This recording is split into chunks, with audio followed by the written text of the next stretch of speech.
Okay. Good afternoon and welcome to the Moore County Schools Board of Education regular business meeting on Monday, March 9th, 2026. We're called to order at 4 p.m.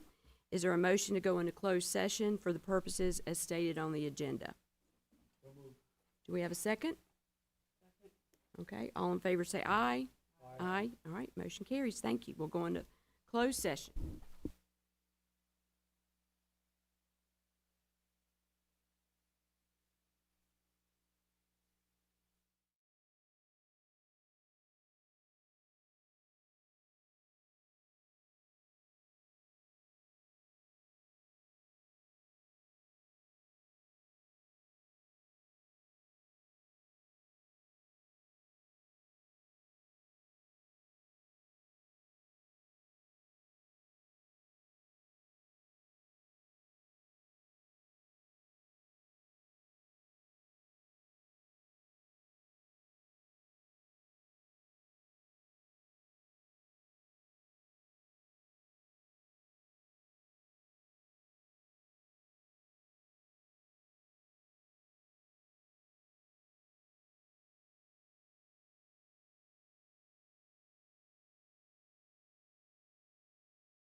right, board members, is there a motion to return to open session? Okay, is there a second? Second. All in favor say aye. Aye. Any opposed? All right, motion carries. We're called to order at 5:30 p.m. We're at item 2, call to order, and I'd like to introduce Principal Matthew Moore to come up and welcome our student leaders for the evening. We'll have our, I'm sorry. I'm ready to get started. All right, do we have a motion to approve the agenda? Ms. Parker, I still forgot. So moved. All right, do we have a second? All in favor say aye. Aye, very good. Motion carries. Now we're ready for call to order. Got you up here a little early, Mr. Moore.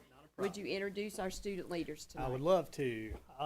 First off, this young man right here is a third grader at High Falls Elementary, Mr. Braden Baxter, and he is going to be leading us in the Pledge of Allegiance this evening.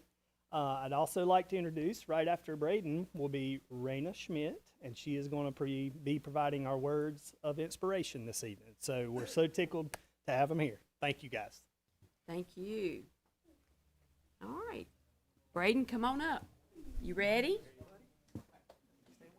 It's up to you. Ready? I pledge allegiance to the flag of the United States of America and to the republic for which it stands, one nation, under God, indivisible, liberty and justice for all.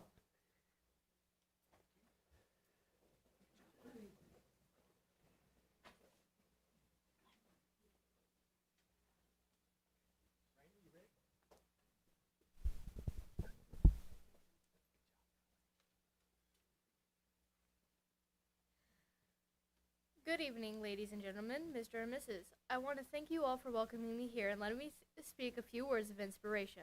To start off, I want to ask you all a question. Do you ever wonder about how your past affects your present? If you had done one thing differently, said something different, or even tied your shoe in a different way, everything could be different. I've been told my whole life not to dwell on the past, but sometimes you have to think about the past to be better in the future. Today, I ask you all to think about something in your life that you regret and learn from it, because our mistakes make us stronger. As a whole, we've messed up many times, but even then, we've strived to fix it. As long as we all remember mistakes are necessary, then we can help each other learn in the future. Thank you and have a good evening.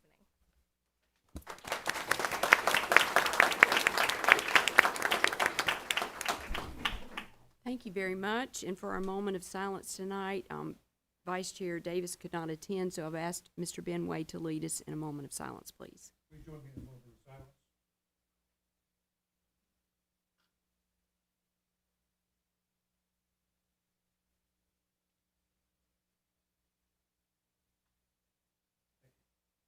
All right, thank you, Mr. Benway, and I'll turn it over to Mr. Batchelor for our recognitions.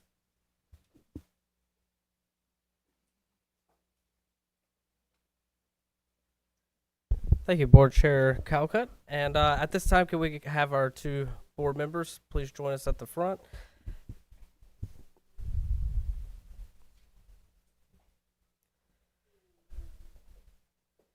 And while they're making their way to the center, if Braden and Raina would please join them up at the front.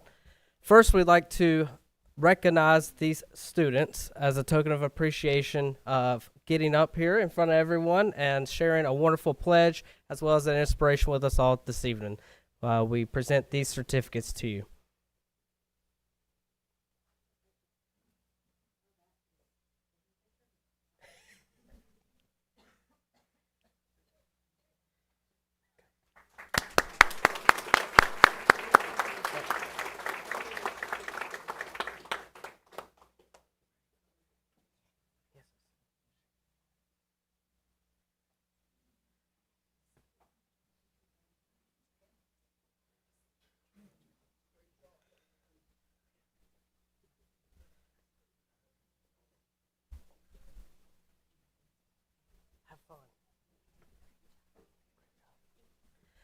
At this time, would our honorees from Elise Middle School please join our board members at the front?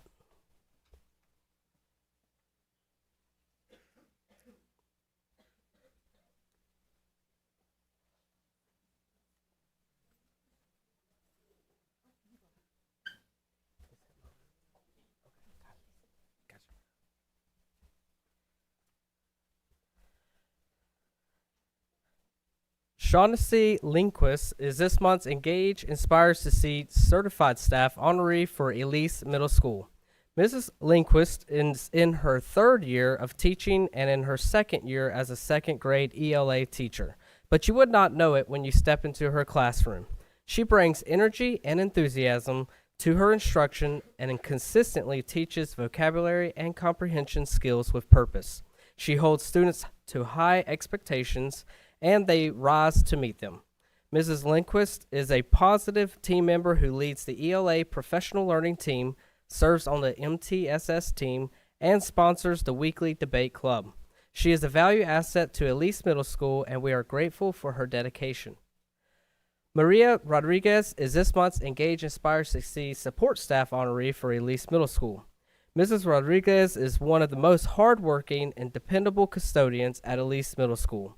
Although the building is older and requires constant attention, the school is consistently clean and well maintained thanks to her efforts. The floors are always shining, and she is often seen wiping down surfaces or tidying areas throughout the day.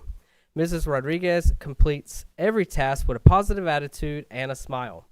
We greatly appreciate her dedication, as her work plays a key role in keeping Elise Middle School a welcoming place for students and staff. Would family members and principal priest please stand as we recognize tonight's honorees?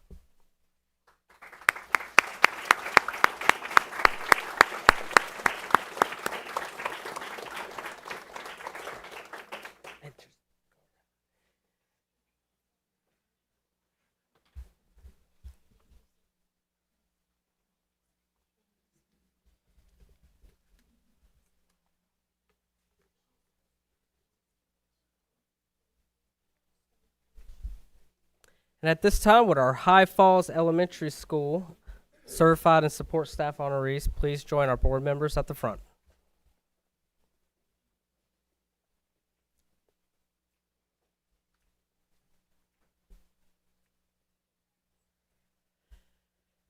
Shandy Dunlap is this month's Engage, Inspire, Succeed certified staff honoree for High Falls Elementary School. Mrs. Dunlap is a 1st grade teacher whose dedication is evident both in and beyond the classroom. A respected leader, she serves on the school improvement team and contributes to the K-2 professional learning team. Mrs. Dunlap creates a welcoming classroom where students are encouraged to work hard and persevere through challenges. From celebrating milestones to providing steady support throughout the year, she helps build confidence and a strong sense of belonging among her students. Her commitment to her students and the High Falls community makes a lasting impact. Darlene Newton is this month's Engage, Inspire, Succeed support staff honoree for High Falls Elementary School. Mrs. Newton serves as a kindergarten teacher assistant and brings dedication and care to her role each day. She exemplifies one of our favorite school sayings, all in, all heart. This year, she transitioned into a new position and quickly became a steady and reliable presence in the classroom. Mrs. Newton works closely with her partner teacher to support daily instruction and classroom routines. Her adaptability, willingness to learn, and commitment to giving her best make her a valued member of the High Falls team. Would family members and Principal Moore please stand as we recognize tonight's honorees?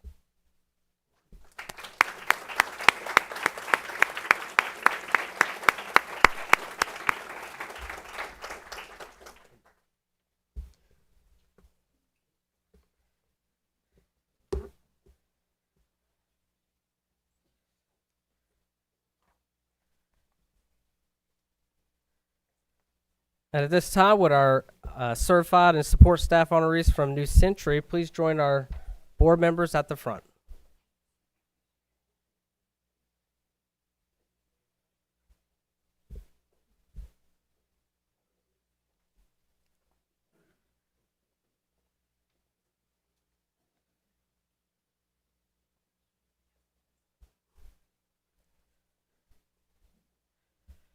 Kristen Cashmar is this month's Engage, Inspire, Succeed certified staff honoree for New Century Middle School. Mrs. Cashmar is a guidance counselor at New Century Middle School who has quickly acclimated to the Centurion school community. She is committed to improving systems and building strong relationships with all stakeholders. Students and staff benefit daily from her proactive, student-centered approach. She leads the junior student-to-student organization and also coaches volleyball and basketball. Mrs. Cashmar's impact on the school community is evident through her dedication to student success, and her tireless support for staff and families are well appreciated. Brandy Partington is this month's Engage Inspires to See support staff honoree for New Century Middle School. Mrs. Partington serves as the receptionist at New Century Middle School. Her smiling face and gentle spirit greet students, staff, and parents alike each day. She plays an instrumental role in communicating with all stakeholders. No task is too big or too small for Mrs. Partington. She approaches every challenge with a helpful attitude and a solution-oriented mindset. She is a vital member of the office staff, and her contributions are invaluable to the New Century School community. Would family members and Principal Co. please stand as we recognize tonight's honorees.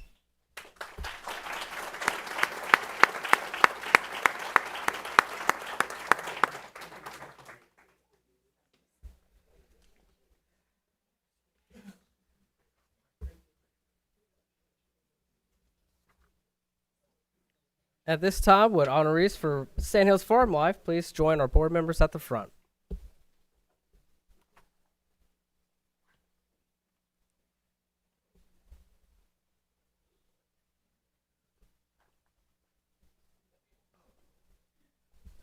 Dr. Holly Aponitis is this month's Engage, Inspire, Succeed Certified Staff Honoree for Sandhills Farm Life Elementary School.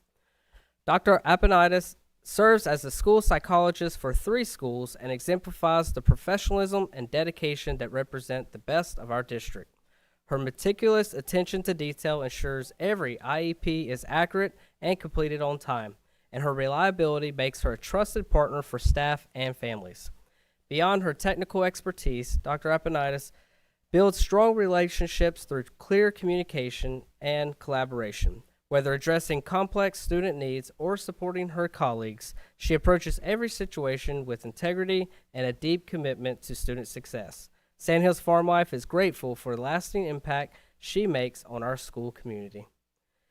Tammy Gardner is this month's Engage, Inspire, Succeed support staff honoree for Sandhills Farm Life Elementary School. Mrs. Gardner serves as the data manager and has been a cornerstone of the school community for 37 years. Beginning her career in 1989, Mrs. Gardner has gracefully navigated the evolution of student data systems, including SIMS, NCWise, PowerSchool, and now Infinite Campus. Through decades of change, including the school's transition from a K-8 to a K-5 school, her steady and gentle presence has helped keep the front office running smoothly. A kind colleague to 4 principals and countless families, her strong work ethic is matched only by the warmth she shows to every student. Mrs. Gardner truly is the glue of Sandhills Farm Life. Would family members and Principal McPherson please stand as we recognize tonight's honorees.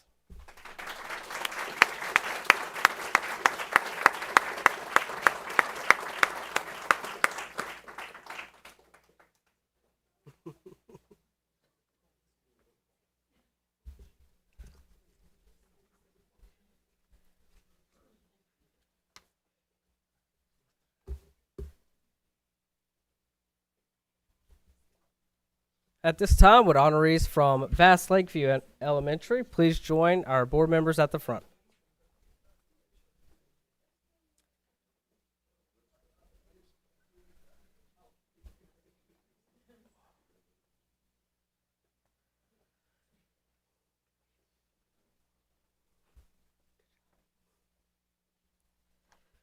Chris Patton is this month's Engage, Inspire, Succeed Certified Staff Honoree for Vast Lakeview Elementary School. Mrs. Patton truly embodies the spirit of Engage, Inspire, Succeed.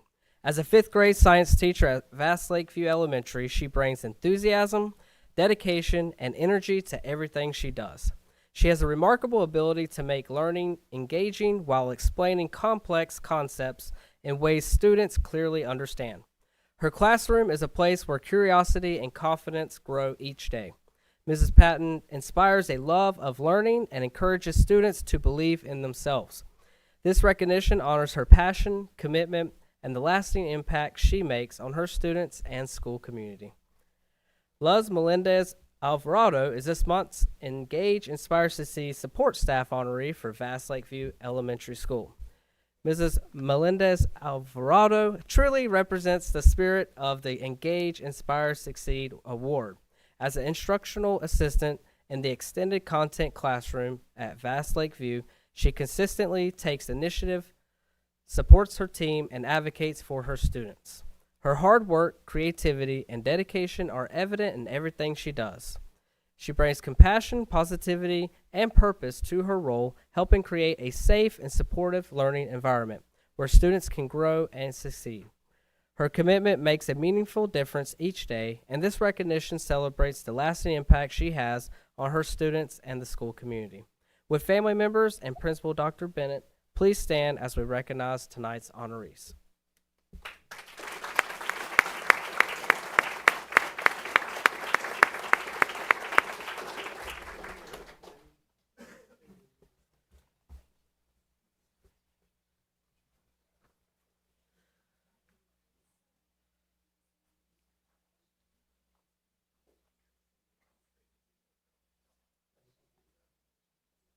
At this time, would Emma from Northmore High School please join our board members at the front?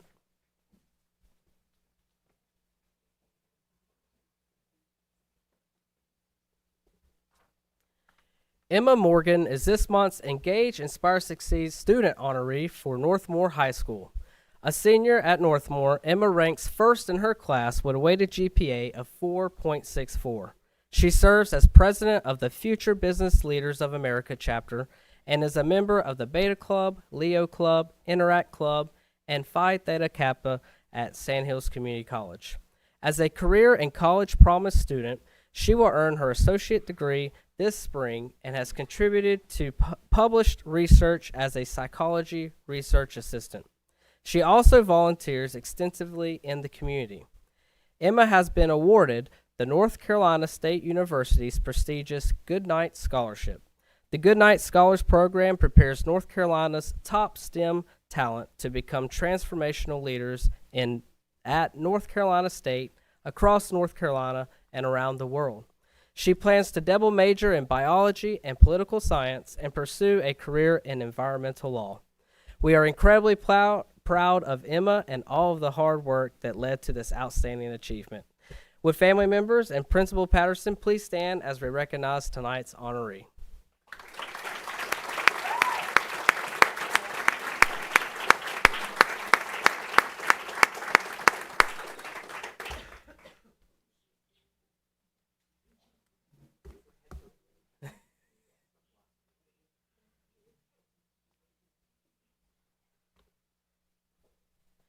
And tonight we have a few additional recognitions. Amelia, if you would join our board members at the front.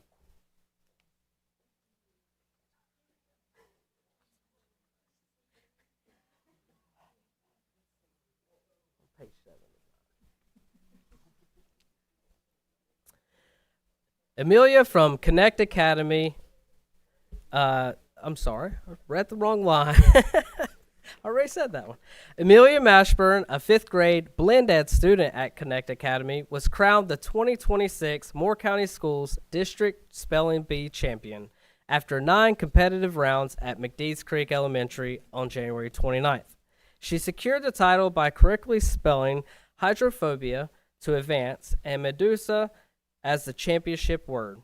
Amelia went on to compete at the Carolina Panthers North Carolina Regional Spelling Bee at Bank of America Stadium in Charlotte on March 1st, advancing to the 3rd round of competition. We are so proud of Amelia's preparation, poise, and determination, and we commend her for representing Connect Academy and Moore County Schools with excellence.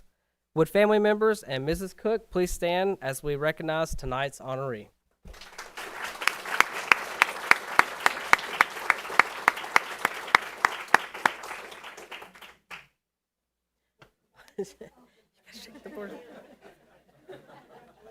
You gotta go around the. You gotta go this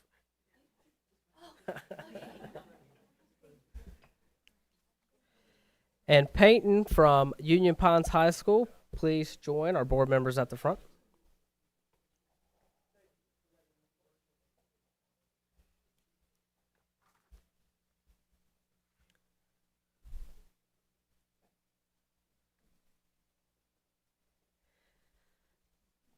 Peyton Robertson, a senior at Union Pines, was recently selected as drum major for the Carolina Crown Drum and Bugle Corps, based in Fort Mill, South Carolina. She advanced through a rigorous audition process at multiple camps, competing against hundreds of candidates from across the country. This is a remarkable accomplishment, as Carolina Crown is one of the top drum corps international ensembles in the nation and is wildly regarded as the major league of marching band performance. Beginning this summer, Peyton will lead the group while representing the Union Pines Marching Vikings and Moore County Schools with distinction. We are incredibly proud of Peyton and look forward to her future performances with Carolina Crown. Would family members and Principal McCormick please stand as we recognize tonight's honoree?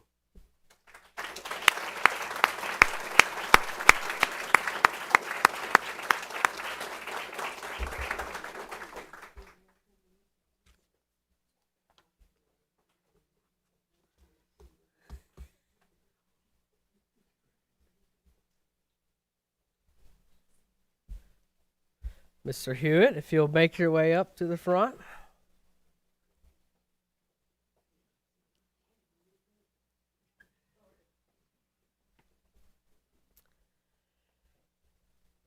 Jeff Hewitt was inducted into the North Carolina Baseball Coaches Association Hall of Fame on January 30th, 2026. He has served as the head baseball coach at Pinecrest High School since 2000, leading his teams to 465 wins, 11 conference championships, and the 2022 Eastern Regional Championship. Coach Hewitt has also served as a teacher and athletic director at Pinecrest for the past 10 years. Beyond team success, he has built lasting relationships with his players and students, with 56 advancing to play college baseball and 5 reaching the professional level. Coach Hewitt exemplifies the principle of leaving it better than you found it, and his dedication has made a lasting impact on Pinecrest High School and Moore County Schools. With family members and Principal McLean, please stand as we recognize tonight's honoree.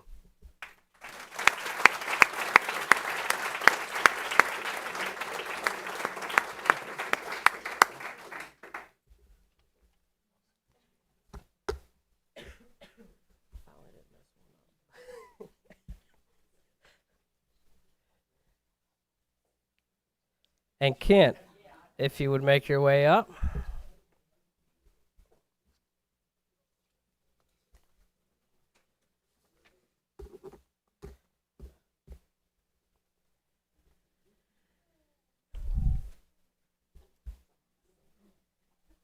Kent Eklund was selected by his peers as the Sandhills Region Technology Director of the Year, recognizing his leadership and measurable impact in advancing educational technology across our district.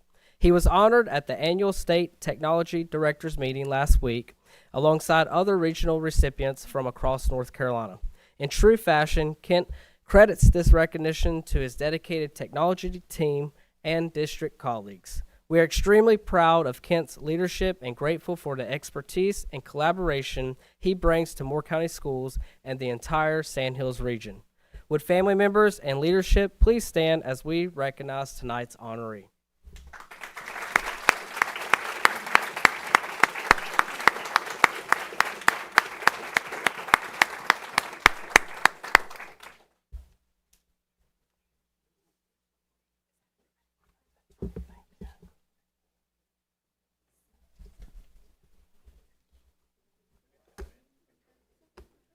That's it. And that concludes the recognition portion of my part. So I'll turn it back over to you, Board Chair All right. Calcutt. We just want to congratulate everyone, family and friends, community. This is amazing. We're so proud of each and every one of you. And we'll take a brief recess. Thanks for coming out tonight.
All right, I'd like to call the Board of Education meeting back into session.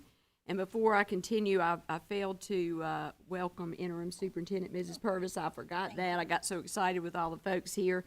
And I also want to get into a better habit of focusing on our mission when we talk and we have our meetings. So I just want to take a minute to read that Moore County Schools will graduate students with the skills, knowledge, character, critical thinking, and education needed to become proud and successful Americans.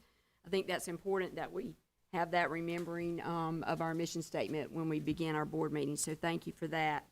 So at this time, we're at item 4, our consent agenda. Do we have a motion to approve the consent agenda as presented? So, I'll second that. Okay, Mr. Benway and Dr. Dawes second.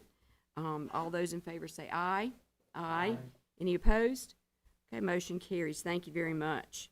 We're at public address to the board, and Mr. Schwartz, I'd ask you to take care of that for us tonight. We have 4 people for public address to the board tonight with a 3-minute time limit for each. That'll be displayed on the monitors. The first person is John Miziak.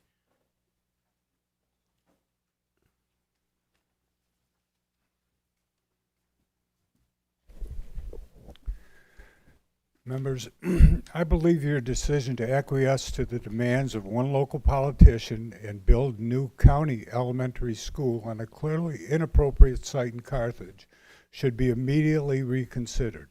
The Carthage City site of the newly proposed county school, the site of the current Carthage Elementary School, is clearly inappropriate due to the total lack of its ability to accommodate future growth, even possible consolidation with one other county elementary school.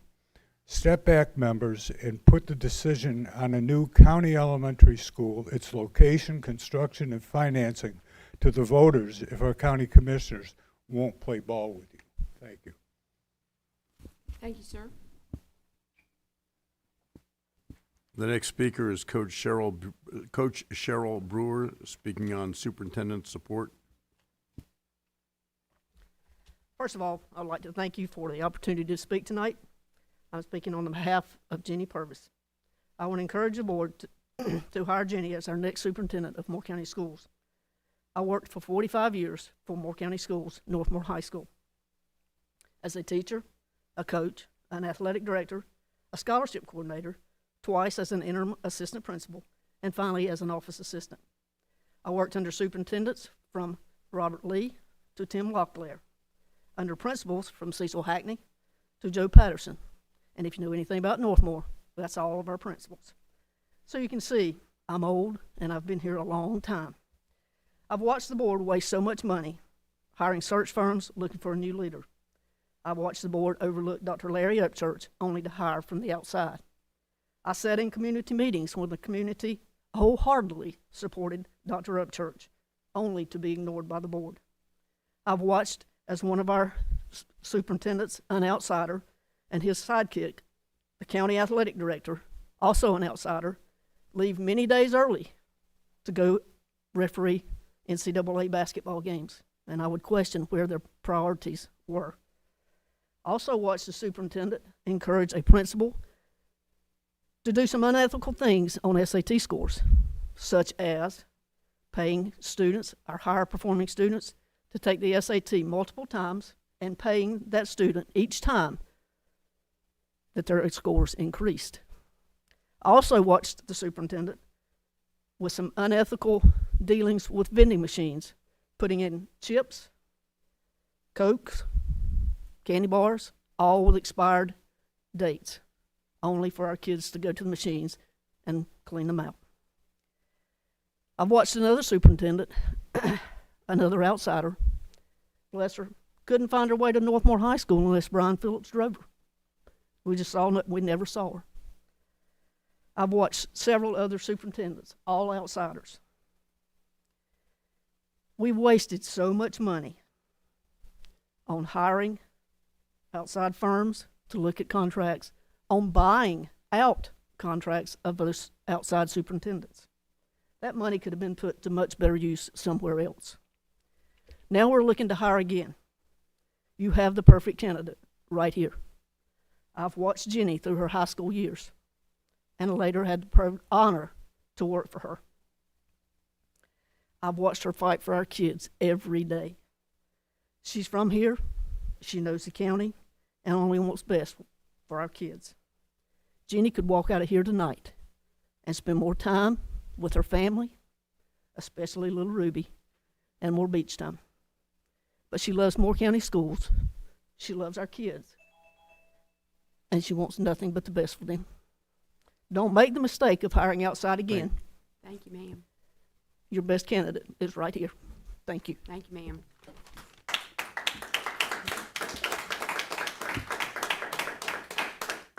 The next speaker is Jim Peterson, speaking on the First Amendment. Hello, I'm Jim Peterson. I want to say first, I'm in total agreement. I believe in hiring from within, and if Ms. Purvis would want the position, I don't think we could find anyone better from the outside. She knows the community knows her. It was just an obvious choice to me. But I want to speak about some First Amendment issues. A group called Pavement Education Project, they have a website, pavementeducationproject.org. They contacted me recently about a whole new slew of what I call them groomer books. I say inappropriate books in Moore County schools. And this one here I have, it says it's in High Falls Elementary School. Online it says it's there, but we probably better double check, see after I read it. But also on a First Amendment issue, the group's proponents of these books being in schools, they say it's a First Amendment issue, and I've heard them quote the Larry Flint Hustler Supreme Court case. I think it's apples and oranges there. Just like they say, First Amendment doesn't cover scream and fire in a crowded movie theater. I don't think First Amendment should cover exposing little kids to pretty much pornography and obscene material. Also, First Amendment issue, I don't know why I heard a rumor some school board members or a school board member didn't like certain campaign signs in the primary. That's First Amendment. Campaign signs are First Amendment protected speech. So I don't know how a school board member thinks they have the power to tell board of elections to have candidates remove their campaign signs. But this book here is called Later Gator, and it says it's available in High Falls Elementary School. But I'll read a few excerpts. What the hell? Let's have an orgy.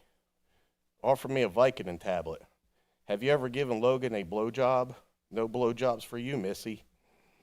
Is he going to blow his wad again? Prematurely, I mean. Did you drink too much peppermint schnapps? Parade through the mall with marshmallows on my nipples. Are you going to have sex with him? It'll bring you closer. That goes on and on like this. Right here, I don't understand the point of a dildo. Doesn't it just sound gross? A fake penis that flops around in your hand. I don't get either, although I think it flops. It goes on and on like that. That would prove you're not a submissive. Zoe the dominatrix, yeah. And you told her to bring dildos, lots of all sizes. And then it goes on and on like that. But also, bitch is in this book 2 times. Fuck is in this book 7 times. Piss 2 times. Shit 11 times. I just don't think it's appropriate for elementary school or a middle school. And if it is there, we probably need to double check, and it should be removed. Thank you. Thank you, sir. The last speaker is Amanda Pribble, speaking regarding the IT building at New Century. Hello. Sorry. I'm not such a speaker out here. All right. Good evening. Hello. My name is Amanda Pribble. I am the president of the New Century Athletic Booster Club, and this is my 3rd year serving on the board. I'm here tonight to speak on behalf of the many students whose voices are not in this room tonight. The runners, the athletes, and the kids who simply need a safe place to move, to grow, and to feel connected to their school. I respectfully ask that you pause and reconsider placing the IT building at the New Century campus. One of the most valuable assets at our school is our cross-country course. Over the past 2 years, nearly 100 students have tried out for cross-country each season, with more than 50 making the team annually. It is the largest of the 13 sports offered on our campus. Our runners have built one of the strongest and most successful programs in our conference, and that success is possible because we have a dedicated course right here on campus. But the course is not only used by the cross-country team, it is used by our PE classes, which all students in North Carolina are required to take. It is used by our year-round running club that is open to all students. It provides a safe outdoor space where students can be active, improve their health, and participate in programs like the presidential physical fitness testing held each semester. Safety is also an important part of this conversation. Because of the location of our school and our proximity to Union Church Road, which has a high speed limit and heavy traffic, moving students off campus to run along nearby roads would not be safe. The current course allows our students to run and train in a protected environment away from traffic. If the IT facility is built on this land, that course will be gone. Losing that space doesn't just remove a piece of land, it removes a safe environment that currently serves our entire student population. Interest in athletics is incredibly high at New Century, like out of this world. More than half of the students try out for sports, and about 50% of our student body participates on athletic teams throughout the year. That means hundreds of students benefit from these spaces every single year.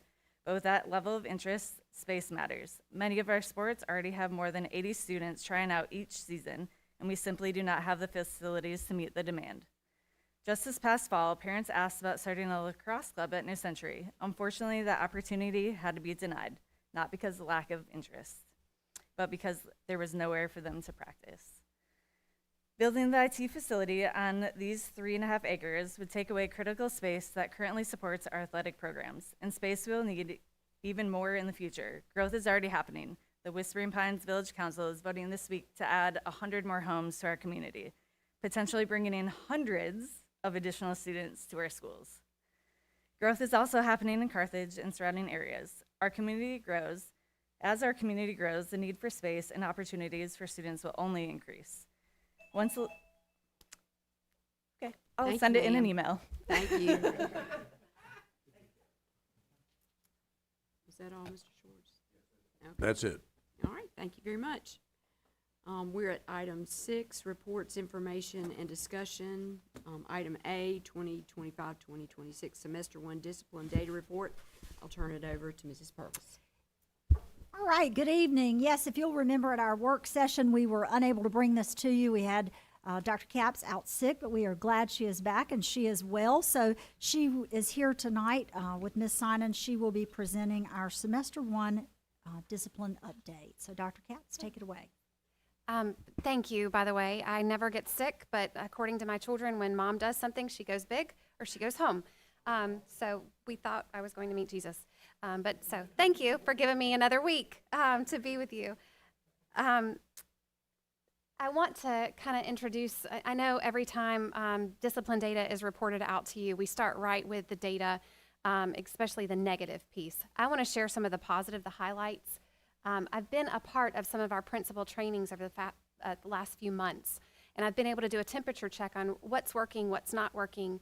I can tell you across the board, all of our schools have processes and procedures in place. We all use Educator Handbook, reporting any and everything to review that baseline data. I also want to share with you, so what we're training on now is, as a school, I mentioned this the last work session for Q1 discipline data. When principals can look at the children that are meeting the expectations, if it's 80% or above, what they're doing is working. And can they articulate that? So we did all of that. We pulled percentages. Every single one of Moore County schools is above that 80%. I mean, it's a huge celebration. But it's a way to reframe the data to look at who is truly meeting the expectation and are we celebrating them? Because if you ask a principal, they're going to tell you your repeat offenders, who they're watching, who they've built a very close relationship with. But you'll see that now with our data. All right, so the first little piece, 3-year data trend. We added the 3-year. Normally we look at 2 years. Here's our 3-year data trend. Nothing really jumps out. We're still trending somewhat the same. And keep in mind, this is semester data. So this is from August all the way up until, I believe it's January the 24th. All right. The next piece, so this is where Chief Gooch comes into play. His team is doing a phenomenal job with processes, procedures, and he's building his team too, which is exciting. But you'll see there the same data. it looks like we were pretty normal for a 5-6 year trend. But then for some reason last year we dipped and now we're back up. But still you'll see it kind of balances out at the same time. So nothing alarming. Gooch, am I overstepping? No, you're not. You're on track. Okay. The next thing we pulled are the top 20 offenses across the district. Now, keep in mind, when it says 22% are aggressive behavior, that's 22% of all of the incidences reported. So, for example, that first little bullet, 22%, we're talking about 3.5% of Moore County Schools children. Okay, so, and some of them are new, some of them have to learn the Moore County Schools way at the same time. I'm thinking about as an elementary school principal, we did a lot of referring, but then reteaching at the same time. Welcome to Moore County Schools. We don't do this here, we're learning, but also learning behavior. The next one, so from the top 20 offenses, we look at aggressive behavior. Now, I want to go ahead and let you know, the state's looking at this a little bit different now, where we used to just have everything lumped in different categories. So fighting, assault, all the things. Now it's all lumped into aggressive behavior. And then we tease it out, aggressive behavior with physical contact or without. So this looks, so elephant in the room, Aberdeen Elementary School's data point looks high. However, when you look at it, you've got repeat offenders, and it's 18% of the students there that were referred. Now, here's the other thing. When I pulled this data, I called Mr. Krinsicki immediately. I was like, what's going on? Everything okay? Do you need help? And he was like, yep, Caps, we had an issue where teachers were debating, do I write this up? Do I not? Do I write this up or do I not? And he said, write it all up.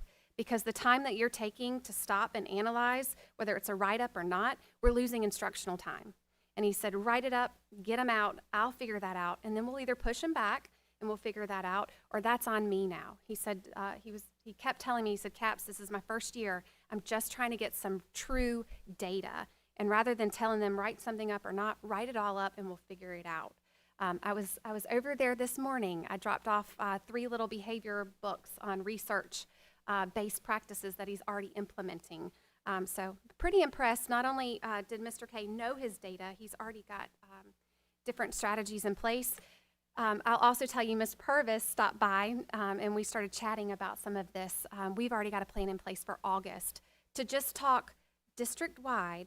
What is aggressive behavior the same at this school versus this school? Or are we consistent? And we're going to look at that data together. So we've got a plan in place long-term. Here's the next one. So you've got aggressive behavior. Now we're going to tease out of the aggressive behaviors, what was there that was physical contact. Did someone make physical contact? And I will tell you, reviewing this data, you've got some that a kindergartner bit somebody. Aggressive behavior with physical contact. He learned his lesson. He will never be seen in that office ever again. But it's a lot of times we look at this as, oh my gosh, are they fighting? Is this a full-blown attack? No, I can tell you, I've looked through every single one of these. Now, a couple of them, sure, and that's where Chief Gooch has pounced. The team has gotten involved, but I just want you to see that as well. The last little piece, so from that, we tease out, so aggressive behavior with physical contact, what are the extremes, the assaults? So we pull that out. And you can see here, it's 1%, 9 students, 9 incidences, and then with non-students, we have 1. And that leads me to my final slide. Any questions?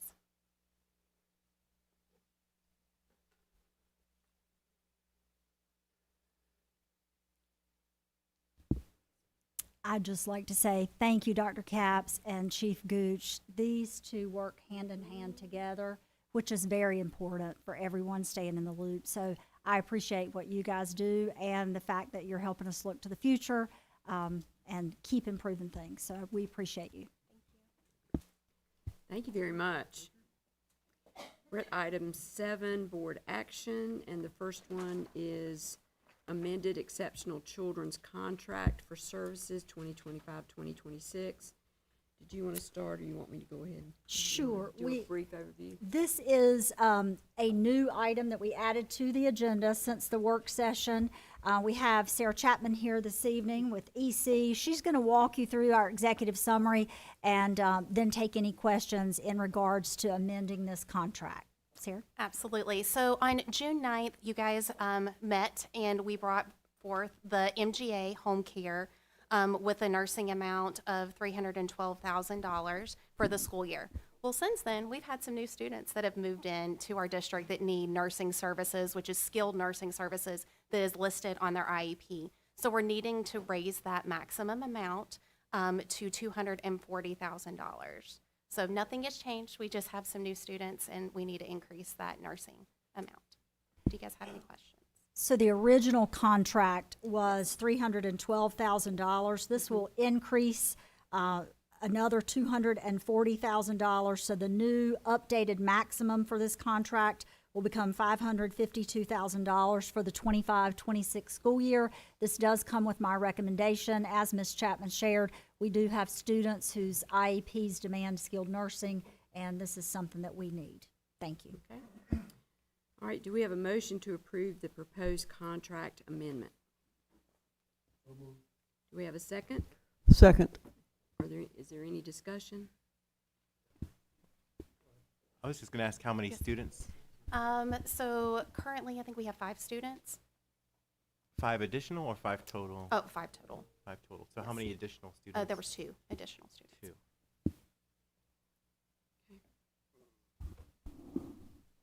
Mr. Hensley?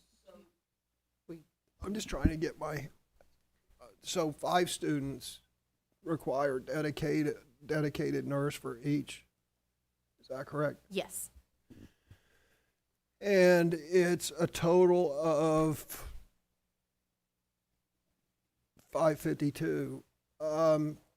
Why don't we why are we going through a service and paying their markup rather than hiring nurses directly? Because I don't think it's very challenging to hire nurses. I know these required a high level of skill set for these type of nurses that we need for these students. Obviously, we need them for the full day to be able to provide services such as like suctioning and following their medical care plans. So it would be difficult, I think, to potentially find, a company like MGA is able to provide those services for our students. Right. Look, and I'm not questioning MGA's competence. I'm just questioning the additional markup because, that's $110,000 per nurse, right, for 7 months. I don't know any nurses that make close to $110,000 a year for a full year. I mean, unfortunately, because of, importing H-1B visa nurses that happened 5 or 10 years ago, salaries in the nursing profession have gone down.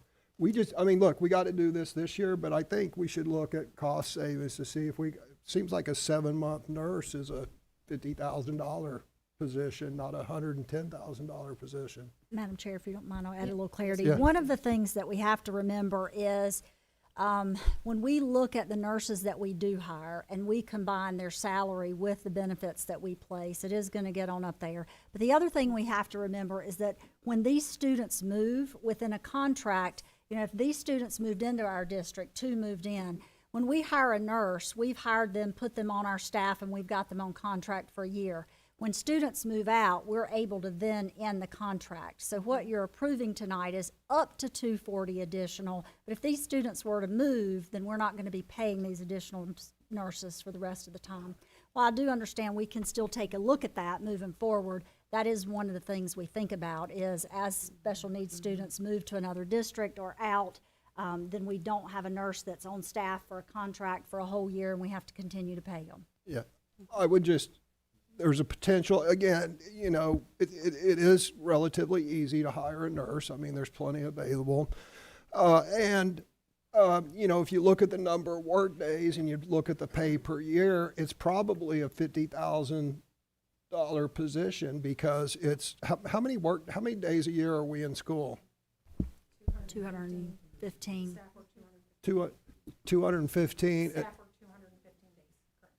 and a normal work year is 52 times 260, right? So, you know, it's whatever the math is, it's 20%, 25% less than a normal work year. So they're working less, and the benefits are 28%. I just think if we hired these, Ms. Purvis, I heard everything you said, right? I just think we should look into this. And some of these people aren't available. There's also the slippery slope of the traveling nurses, you know. And that's why I was against hiring contract teachers, because once you go down that slippery slope, everyone became a traveling nurse because they could make twice as much money, and then hospitals were losing staff only to turn around and hire them as 1099s. So I think this could be a cost savings going forward. Thank you.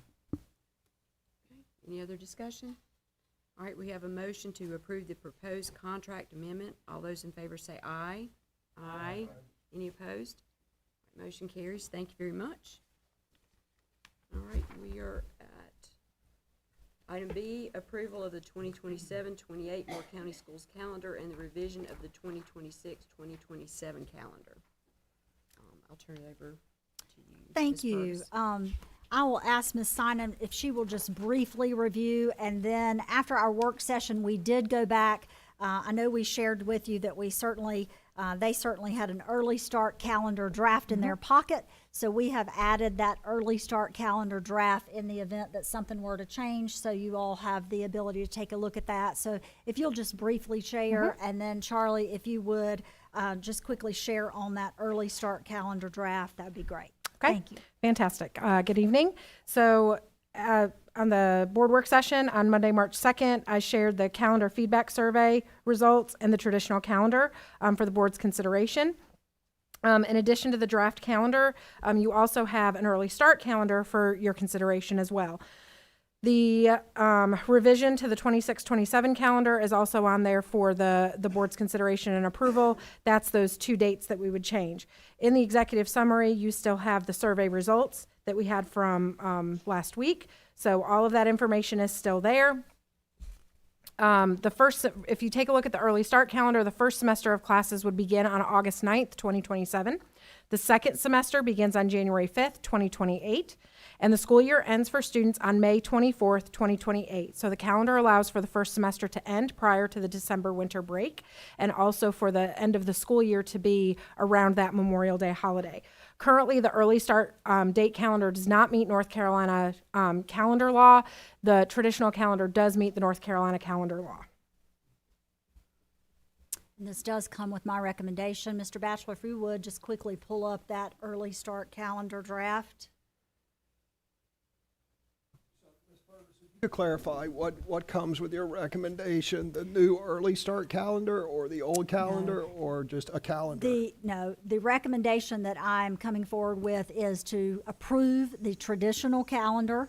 And we have put the early start calendar here on your review. We know that that is currently being looked at. If the state were to come back and allow us to do that, I wanted to make sure that we have that ready to go so that it is a quick transition. So the recommendation is to adopt the proposed traditional calendar for 27-28 and the revision to that 26-27 calendar, which flips those days.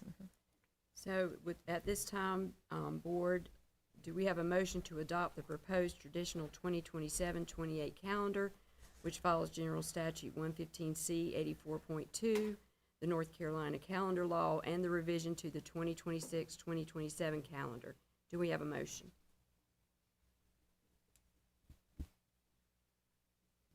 So moved. Do we have a second? All right, it's time for discussion. A question on the motion. Are we voting to approve both the standard school calendar and the innovative school calendar? Or are we going to talk about them separately? Separate? Yes, separately. The next thing, Ms. Phillips will be up here to talk about the more innovative high school calendar. All right, thank That's you. our next item. Okay. So are there any discussion points about item B? Yes. All right, Ms. Bruno, you want to start? Yes.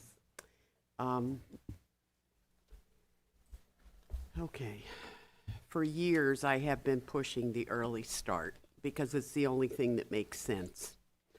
Phil Berger has lost by 23 votes to Sheriff Sam So I don't understand why we can't go ahead with this.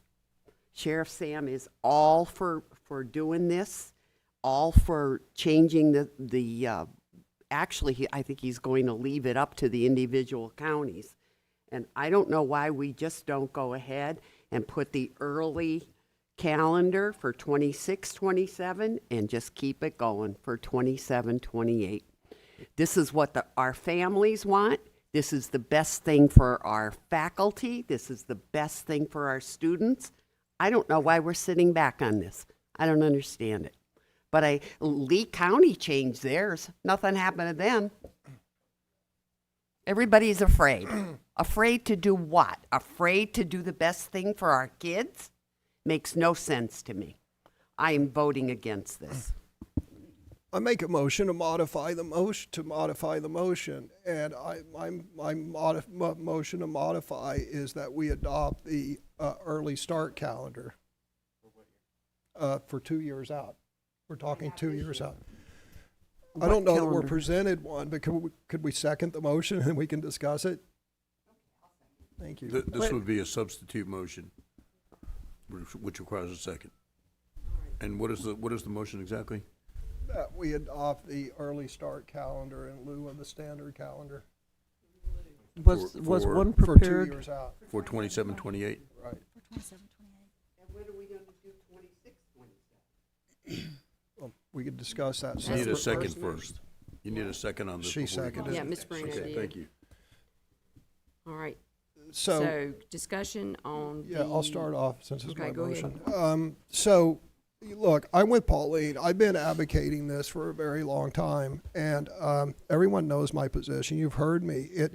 The early start, the current calendar law is there because of one person. That's Senator Berger, who was the president of the North Carolina Senate, and that's him caving to into the hospitality industry on the coast, who two things, right? First they say, oh, well, we don't want people to leave, right? And we want our vacation rentals. But that's not quite the truth. What they really want is they want the cheap high school labor working in their restaurants and stuff. And if they go back to school, then they can't be working at Joe's Crab Shack or whatever, right? So it's really to get child labor longer to service their, their hospitality places.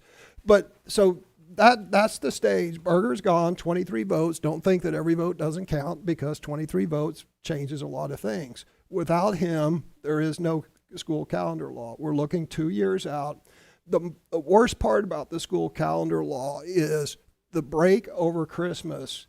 That is made for students to drop their pack. They finish their their semester, they take their finals, they do all their end of work term papers, and they drop their pack and they can relax and unwind for 2 weeks. But because of this goofy law, they have to do all that stress and all that over the holidays, and there's learning loss over that time. And if you talk with Senator McGinnis, who started his career on the school board, by the way, he will tell you that it directly results in like measurable loss in end of grade tests and standardized testing. He's absolutely right. So the other thing that I'll note is in the work session where we went over the survey, maybe it was last month, but when we went over the survey results, it's very interesting because with zero prompting, no one was campaigning for this. Nobody that I know of campaigned on this, but 40% of the respondents that you see up there wanted the early start calendar. And that's with zero prompting. So it's 2 years out. There is a 99.9% chance that the school calendar law is going to be gone. And I'm with Pauline. Pauline made a brilliant statement. I wish I could quote it verbatim, but it was, look, we need to stand up for what's right with our children. And I was standing up to do the right thing, even in the face of the law not changing. And as Pauline said, Lee County changed it, and they did it this year with zero repercussions. So we need to stand up and we need to do what's right for our students, their mental health, and we'll be in line with like every other state in the country. Private schools stop before the Christmas break. Charter schools stop. Almost every other school in the public school system in the nation stops before Christmas break. We need to stand up and do what's right. Let's adopt this. And, you know, I don't know, maybe next year if it doesn't pass, you know, maybe we can revise it, but this is the right thing to do. It also sends the right signal to our elected delegation and clearly signals to our elected officials, the Moore County School Board's position, that we want that calendar law to go away. And I would expect that, you know, Representative Jackson, Senator McGinnis, and all the rest of them will understand our desire and they will work hard to eliminate that law. Thank you. Thank you. Any other discussion points? Madam Chair, if I might. I just want to share that as a former high school principal, now sitting as interim superintendent, this is something that we've needed for a long time. That early start calendar where we have the semesters broken, I agree. It's the best thing for students. It is the best thing for families. We've all wanted it. The reason my recommendation doesn't share that and echo that is that when Senator McGinnis stood up here and administered my oath, I placed my hand on the Bible and swore that I'm going to uphold the law. And so for that reason, I can't recommend it. That doesn't mean that I don't think it's the best thing. I think it's the best thing, and I hope that it gets changed. And as soon as the law is changed, we have one ready to go, and we'll be ready to flip it at my recommendation. The board is, you know, going to vote as the board wishes, but I just wanted you guys to understand I certainly appreciate the sentiment. It is, I think, what's best, but it is not something that I can make a motion or recommend to do just based on the fact that I put my hand on the Bible and swore that I'm going to uphold the law of the state. And even though it's a bad law, it is still a law. So that is my position. Thank you, ma'am. Okay. All right, Dr. Dahl. Well, Ms. Purvis said some of what I was going to say. You know, obviously the arguments in favor of an early start calendar with exams before Christmas and aligning with the community college and all that is very, very strong. But it seems to me that that action does not have to happen now. Now, I too remember taking an oath to uphold the law. And I want people to trust that I will uphold laws and not pick and choose, because otherwise constituents would have to worry, you know, what does Amy Dahl think is a bad law that she feels free to flaunt? So my preference is to uphold the law, and I think in this case we will have an opportunity with plenty of time once the situation becomes clearer and we can do this in a legal manner. So I'm going to be voting against the, what is it, a substitute motion, or I'm going to be opposing the substitute motion, not because I oppose the idea, but because I think we will have a better opportunity to do it down the road. I hope we will have a better opportunity to do it down the road. Thank you, ma'am. Mr. Johnson. Yeah, I'll just chime in. I'll say that I've thought about this a lot for many years. Last year we had this in front of us and I voted against, but I've reconsidered. I think I am for this just because of all the reasons that we have in front of us. I think they were well stated. I think it does send a message to folks that we would like this changed. We also clearly have the ability to flip back and forth. So if we have, last year I was worried about laws being passed that would bring harsh repercussions to not following this law. That law never passed. It never got seen the light of the day. The General Assembly can't even pass a budget. So I can't see how they would pass a law like that reasonably. So I'm for it. It's anytime you have a chance to do what's best for kids and best for families, I think you should take it. And in this case, I'm going to reconsider and take that chance. So I'll vote for this. All right. Just to reiterate, I agree with Ms. Purvis and Dr. Dahl. I cannot go against the law, the current law. Although, again, I agree with this. I want it to happen sooner rather than later, but I want the law to reflect what we can do. We do have a legislative advocacy committee that I would like to write a resolution to our legislatures about this issue, and that's one way we can get our voice out there. So I cannot agree to this substitute motion. Yeah. Mr. Benway. Well, let me add to that. Last year I voted against it as well, purely from a legal standpoint, legislative standpoint. We're kind of in a catbird seat in terms of the citizens of Moore County getting ready to vote. Make this an issue. All those PTAs come together, resolve to present your candidates coming up for election this issue, and let's go for it. I hope we can change this next year, but we need legislative action to make that happen, in my view. Thank you. Mr. Hensley? Yeah, so, Ms. Purvis, thank you for your views. You know, it is the job of a professional staff member and an employee of the state to follow the law. You know, a good example was Dempsey at Sand Hills Community College when he just stood up and said, I don't care about the bathroom law. People in Sand Hills Community College can use whichever bathroom they want. He should have been fired because it's not the job of an employee of the state to just say, I'm going to violate the law.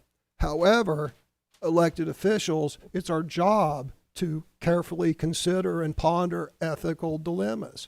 And this is an ethical dilemma. You know, Miss Dahl, colleague, I was trying to think of the word colleague, said, you know, I took an oath to swear to uphold the law. Well, I also took an oath to do what's best for the students and parents and what's best for the education of our students. And this calendar law is contrary to the best education of our students and their mental health. And ethical dilemmas are faced every day. And when I've got a fiduciary and moral responsibility to do what's best for these students, but there's this law. So what am I going to do? I'm going to jettison what's best for the education and mental health of the students, or I'm going to follow this law.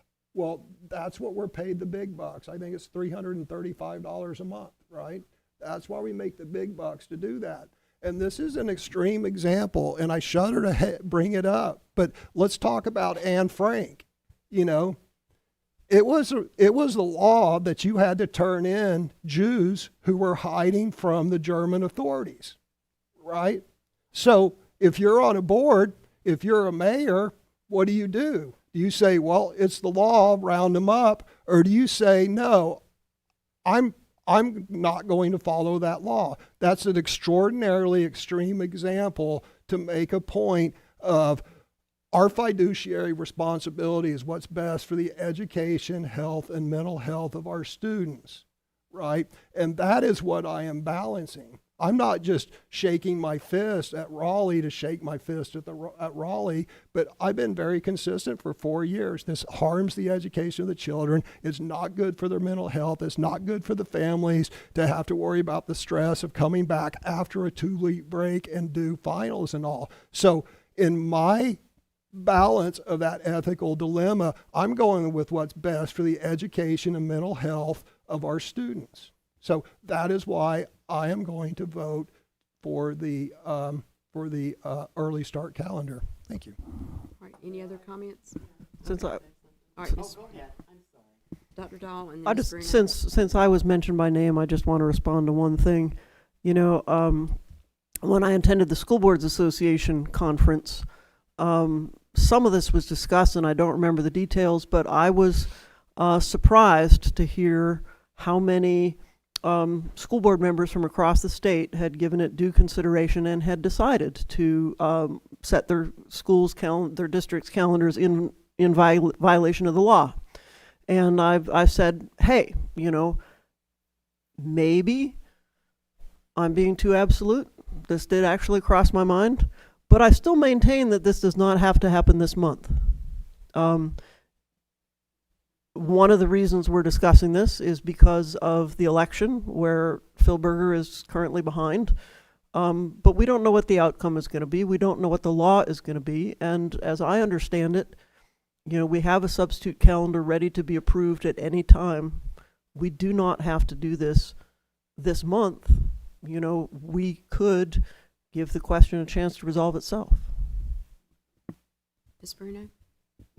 Well, I think the earlier you do it, the better, because then people can make all their summer plans and their winter plans. So I think the public would like to know this. And I just think this board is acting very cowardly. I think that you did take an oath to do the best thing for our students, for our community, for our parents, for our staff, and this is, without a doubt, the best thing for everybody in Moore County. I personally don't care what Raleigh thinks about Moore County, because this is Moore County. This is our home. The people in Raleigh don't live here. Phil Berger has been making a fortune from the travel industry, an absolute fortune. And this is not, if you talk about breaking a law, here's somebody who has broken the law for years and years and years with his campaign donations. So no, I'm on the side of the people, and I'm on the side of the students and our teachers, and I think that this is just terrible, that you're going to stick with this.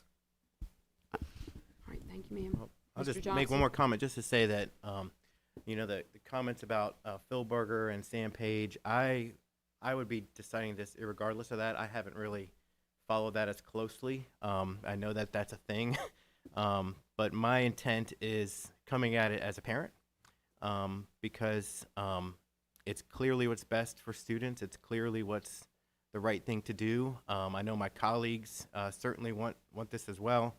And I'll also say it's kind of ironic that we're also going to be looking at the More Innovative High School calendar, which is an early start calendar and follows the Sandhills Community College.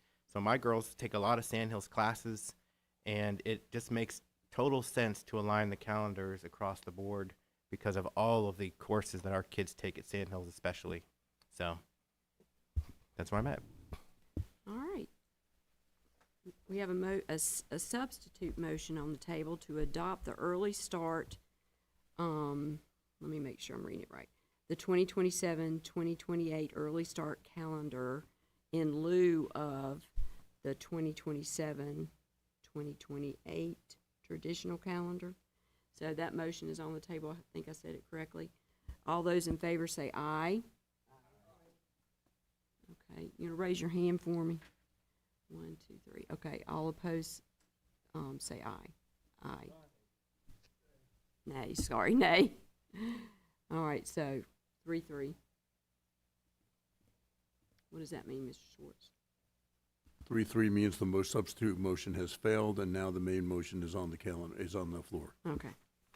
All right, so we have a motion to adopt the proposed traditional 2027-2028 calendar, which follows General Statute 115C 84.2 North Carolina Calendar Law, and the revision to the 2026-2027 calendar law. So, all in favor say aye. Aye. All opposed? No. What did you say, Mr. So if this is a 3-3, that means we have to wait and reapprove? Is that how that would work? You'd have to bring this back at a later date. Okay. I'm going to vote aye, just so we have a calendar, we can do some planning. I'm disappointed that the other calendar didn't go through, but I want to make sure that we can plan and hopefully revisit at the future date. Okay, I would like to put this on next month's agenda too, please. Okay. All right, thank you very much. I'm sorry, so. So it was that was 4-3. 4-2. Oh, I'm sorry. Okay. Thank you. Mr. Benway was an aye. Okay. All right. Thank you very much. All right, we're at item C, endorsement of the More Innovative High School 2026-27 and 27-28 school calendars. Ms. Purvis. Thank you. As you'll remember last week, Ms. Phillips shared with us information on More Innovative High School calendar. She's going to briefly review that information, and I think she has a little bit of additional information in regards to the early release days. So this comes with my recommendation. Thank you. Ms. Phillips? Good afternoon. As a reminder, the Cooperative Innovative High School More Innovative High School has the flexibility to align their calendar to Sand Hills Community College. For the 26-27 school year, their year would begin on August 6th and it would end on May 20th. For the 27-28 school year, their calendar would begin on August 5th and end on May 19th. The proposed calendar follows the hour guidelines of a minimum of 1,025 instructional hours by meeting the 1,040 instructional hours. Both calendars we're bringing forward for endorsement, and I looked into the question about why not Wednesdays for the early release day. I found out that the majority of Sand Hills courses are offered Monday through Thursday, and that means that the student's core class schedule would be built Monday through Thursday. That allows for Friday to be open for internships and pre-apprenticeships. I also talked to the Sand Hills staff, and their current pre-apprenticeship program does not have any issues placing students on Fridays, particularly with small businesses, tourism, and the hospitality industry.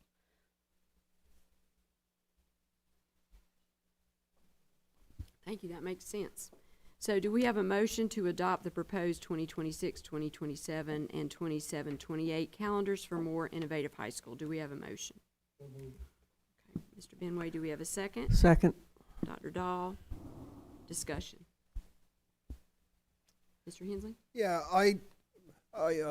so Sand Hills doesn't have classes on Friday, or they just don't offer the classes that the high school students take on Friday? They offer limited classes on Fridays, and many of those classes are more like your CDL class, classes like that, not the core classes our students would need to meet their other requirements.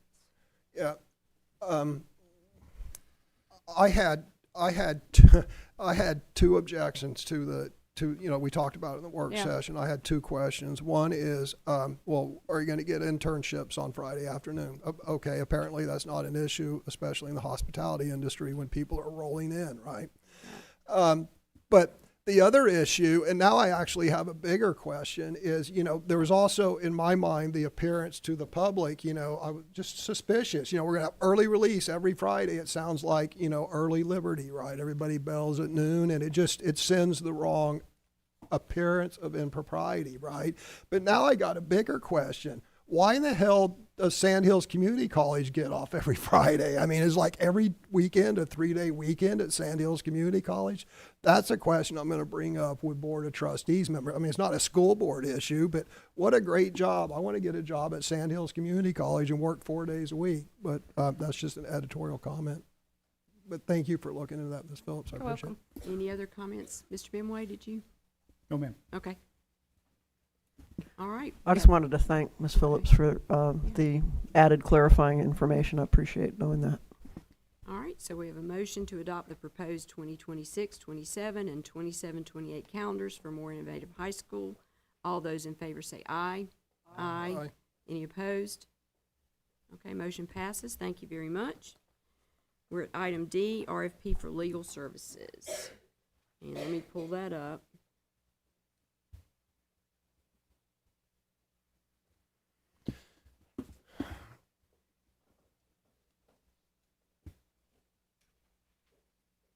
So as we heard in the work session last week, we are, our legal services with Schwartz Law PLLC is set to expire June 30, 2026. And while contracts for legal services are not required to be bid under North Carolina law, soliciting proposals is a common and best practice. Since contracts for legal services are not required to be bid in the first place, the board may at any point modify the RFP process, request additional information from some or all bidders, reject proposals for any reason, solicit new proposals, and or negotiate directly with one or more law firms or individual attorneys who may be interested in serving as a staff attorney for Moore County Schools. Should the board elect to hire an individual attorney as general counsel, this would be in lieu of a law firm. There is no requirement to select the lowest responsible bidder, as is the case with some construction contracts, or to use a purely qualifications-based selection process in which fees are not considered, as is the case with architect contracts. The RFP will be posted on March 10th, 2026, the day after board approval. This will not commit the board to any final course of action or restrict the board's ability to modify RFP procedures, request additional information from some or all bidders, solicit proposals from particular firms, reject or request modifications to specific proposals, or negotiate with particular bidders at any point in the process. Although this process is not required, it is best practice to ensure the board has the ability to review all options and select what best meets their needs and expectations. Schwartz Law is certainly welcome to submit a proposal for consideration during this process. The RFP for legal services will be posted March 10th, 2026, and will remain active until April 1st, 2026, with all proposals due by 2 p.m. on April 15th, 2026. The new contract will begin July 1, 2026. And that RFP is attached. Ms. Purvis, did you have anything you want to add? Yes, ma'am. Over the course of the weekend, Mr. Johnson reached out after we shared the board agenda for this week, and he just asked a couple clarifying questions, which I want to make sure we share the answers to that with all. Number one, how long had we used our previous law firm? We used them for 10 years. The start of that was in 2012-13 school year. That ran to 2021-22. In that 10-year period, we saw increases, the first year being $155,982 to the last of the 10 years being $335,077, which was a 114% increase in 10 years. Then the next question was, taking a look at comparing that increase. If we take the $335,077, which was the last year that we were with our previous law firm, we fast forward 5 years to our current law firm, we've gone from $335,077 to an estimated $655,289 by year end, which is a 95.6% increase in 5 years. Thank you, ma'am. All right, yes, ma'am. All right. I have a question. Can we do a Oh, yeah. motion? Yeah, do we have that's okay. Do we have a motion to recommend an RFP for legal services from our Board of Education? Do we have a motion? Okay, a second? All right, now time for discussion and questions. Thank you. All right, I have a question. I would like clarification of an item on this table, which we now see on the screen before us. Some things have been circulating on social media with an interpretation of this, of some numbers on this chart, which I do not believe is correct. But I would like to point those out and be assured of what the correct interpretation is. And that is the value for the current year. You'll see there's an asterisk after 2025, 2026, and it says down at the bottom, legal services estimated from 1/1/26 to 6/30/26. So the way I read that, and I want to know if this is correct, is that includes 6 months of legal bills plus an estimate for 6 months to project what the cost will be for a year. Okay, there's an interpretation going around that is wildly different from that.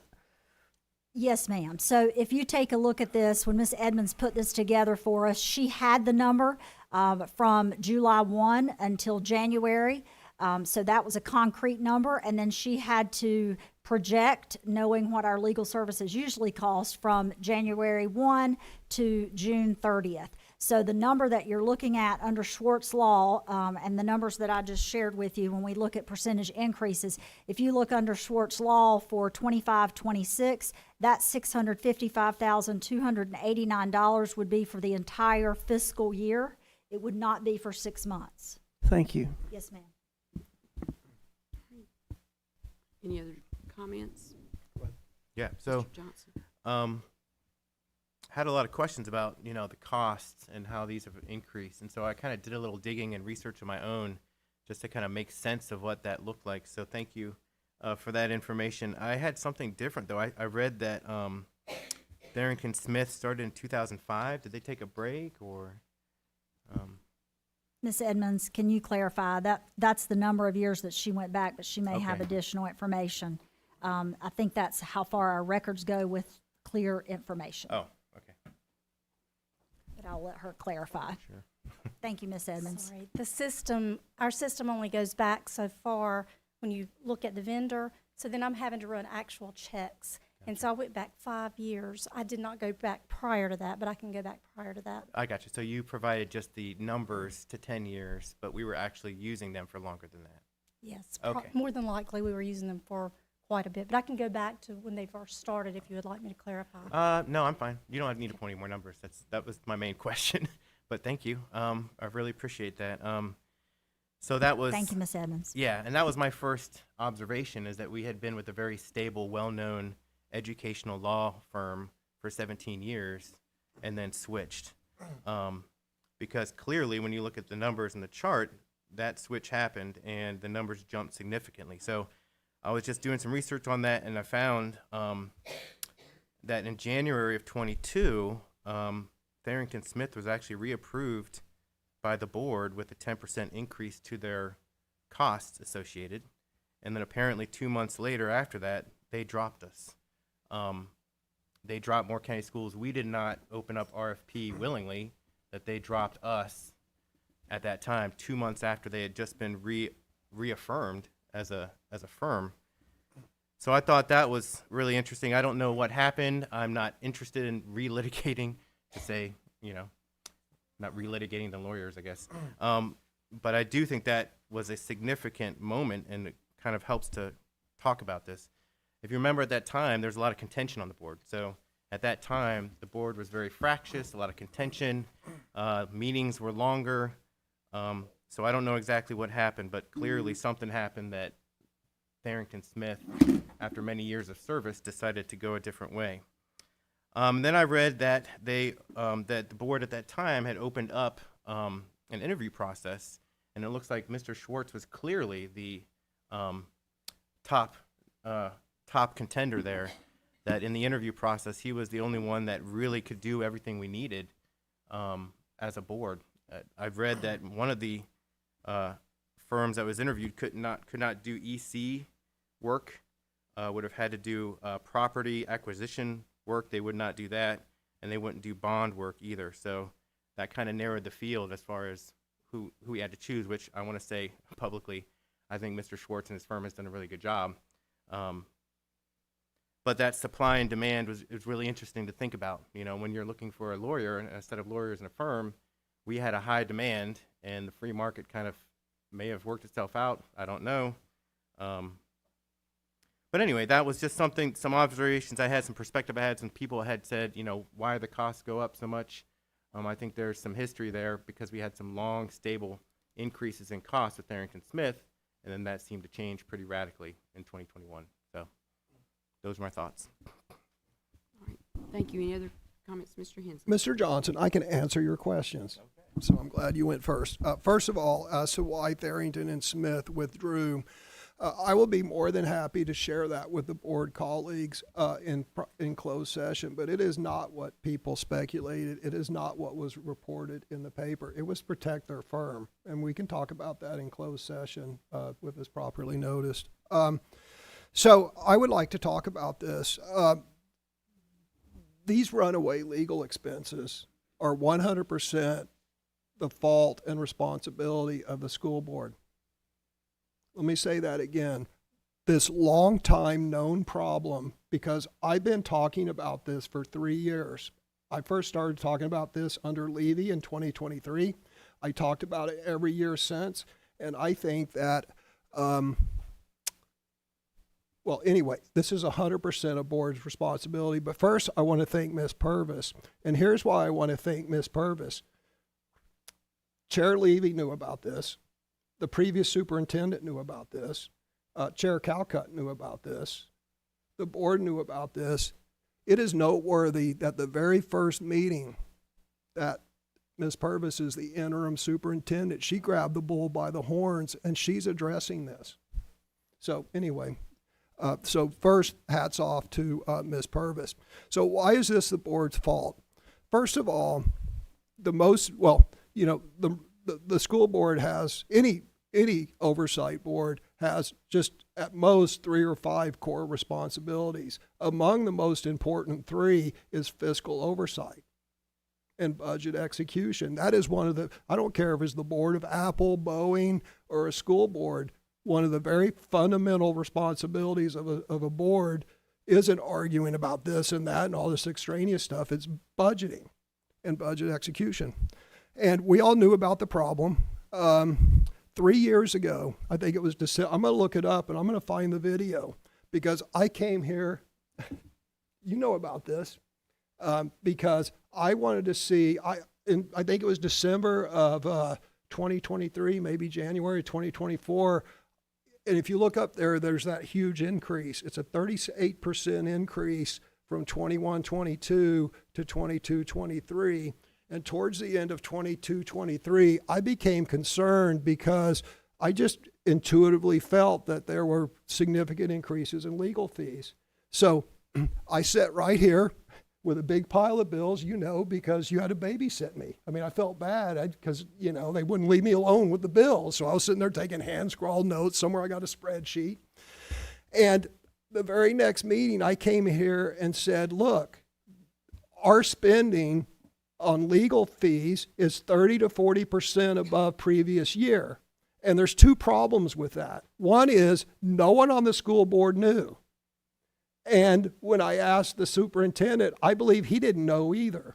So budget execution, and you guys have heard me talk about this, budget execution where you sit down periodically, quarterly, monthly, whatever, and you look at major line items and you look at budgeted versus actual and you compare that and you go down and you want to see the outliers. We're way under budget on this. Why are we under budget? Oh, it's a late expenditure. Or, oh, we're not going to spend that money. Okay, what can we do with it, right? And then it's the school board's decision on what to do with that because we have awareness of the major item, right? Or, oh, wait, we're way over this. Why are we 40% over on legal fees, right?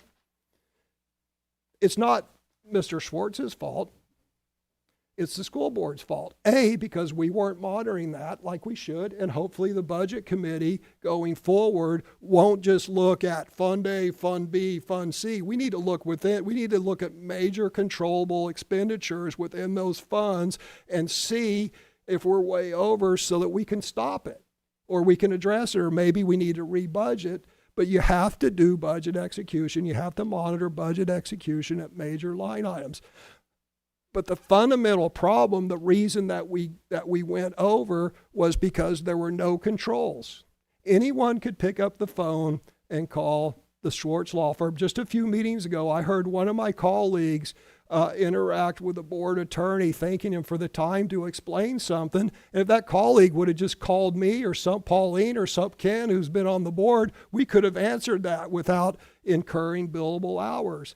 And I remember, and I'm going to find that video because I went through and I provided examples 3 years ago of things where individual board members tasked the attorney to do stuff that generated billable hours when it wasn't even the request of the entire board. So what we have to do is we have to put in controls of who can call the board attorney, what the chain of command is, who that goes through, not to stifle anyone, but, you know, if a board member has a question, you know, maybe that question should be asked among the board because with the wealth of knowledge, we probably know it. So anyway, this huge increase from 2020 from 275,000 to, oh, by the way, if you look up there, the first 5 years, it kind of bounced around $250,000. It was up some years, it was down. But after that, there was a 38% jump when Levy became chair, and then it's been a pretty consistent 10%. My guess is if we put the proper controls in place, that we can get these legal fees back down to around $350,000 a year and save $300,000 a year. To put that into perspective, that's 3 to 4 teachers, right? And this is real money. And this, if I'm not mistaken, this is local funds, right? No one reimburses us for our legal fees. So this comes from the Moore County taxpayers, and this is real money. And if we'd have put those controls into place 3 years ago when I was the canary in the coal mine, 4 we would have saved $1.2 million. Potentially, probably, likely. So anyway, this is the board's fault. The RFQ process is awesome, but more importantly, we need to put controls into place as far as tasking the attorney and make sure that it's just not an open-end invitation to, create billable hours. Thank you. Any other comments? All right, here, oh, yes, ma'am. Turn your mic on, please. Yes. I just want to say that I have greatly appreciated the opportunity to work with Mr. Schwartz and Schwartz Law. I'm very pleased with the job that he's done for us. I've fully trusted his advice and guidance. And in particular, as a new board member, I have found Mr. Schwartz's experience and perspective highly valuable as I tried to learn this role. That said, I am going to support the interim superintendent's recommendation. All right. Hearing no other discussion points, we have a motion to move forward with the RFP for legal services. All in favor say aye. No, I have a discussion point. Okay. Yeah, Go ahead. I would be interested, and I will, gosh, I'm going to be gone for a month, but when I get back in April, I want to sit down with the attorney bills, and I want to go through the last year's attorney bills, because I want to see how much we spent on this board member leaning on the advice of the attorney directly, rather than asking fellow board members or doing other research, because my guess is I'll see, talk to so-and-so, did this project, did this. So I would be interested to see what the cost is of Ms. Dahl leaning on the attorney to get her up to speed, because I don't know of any other board member that leaned on the attorney. Pauline, have you ever called the attorney to? Well, I have to, as board chair. Well, sure, but Yeah. that's the problem, is unfettered access. And then even after I pointed out board members who disregard the expense of that unfettered access, when I said the question that you were discussing the other day, I could have just answered it for you, or probably most of the other board members could have just answered it for you. That's the problem. All right. So, Question. Mr. Benway? Presumably, the tempo of operations drives the requirements for legal services. No? I'm saying that the tempo of our operations drives your actions Tempo. and drives your billing. I'm getting a no, I'm getting a yes. Which one is right?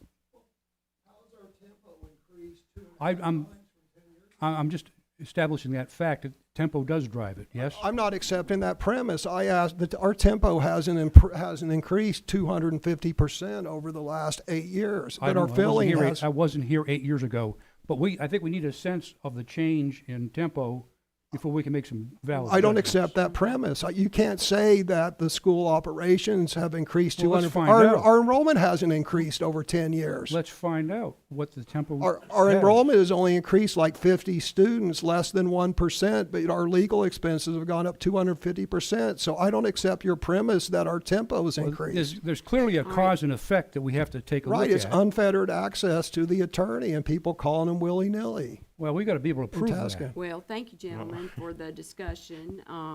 At this time, are we ready to? I was just gonna Mr. reiterate Johnson, that okay. the root of the problem seems to be that Tharrington Smith, our longtime legal counsel, dropped us in 2021, and that seems to be the root of the increase, and the tempo certainly increased as far as billing after that occurrence. And so, again, I'm not going to speculate as to what happened, and I wasn't here, so I have no idea what happened. But to me, it seems pretty obvious and consistent that the increases happened at that time for one reason or another, because we had just been dropped by our longtime counsel. So has to be a factor that seems pretty obvious to me. I'm just urging us to find out what the factor was. That's all. Thank you, Mr. Benway. All right, with all that being said, do we have a motion to move forward with the RFP for legal services? All those in favor say aye. Aye. Any opposed? All right, thank you very much. Motion carries. We are at item E, Design Services Contract Amendment for New High School Endorsement of SFL&A. Ms. Ms. Purvis. Thank you, Chair Calcutt. I want to have Dr. Pam Patterson walk us through this. You'll know this was added to our agenda. If you'll remember, the board approved SFL&A to do our high school contract as our architects pending the 2026 bond. We have now decided that we will continue to plan, and we will lean towards the 2028 bond date, which meant we needed to amend our contract with the SFL&A. This does come with my recommendation, and you will note that the increase, or there is no increase in the amount of services. So I do appreciate SFL&A working with us to amend this and pushing this out 2 years for the same contract price. So, Dr. Patterson, if you'll share this with us. Thank you. At the regular business meeting on Tuesday, January 12th, Ms. Purvis presented the SFL&A for design services for a new comprehensive high school, and the Board of Ed, you guys approved the contract.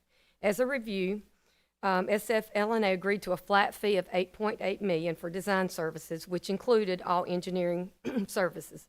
A flat fee ensures the cost is set, and any issues arising which raise the cost of the build will not affect or raise the cost of the design services. Typically, a design fee is about 7 to 8%. This flat fee represents about 5.6%.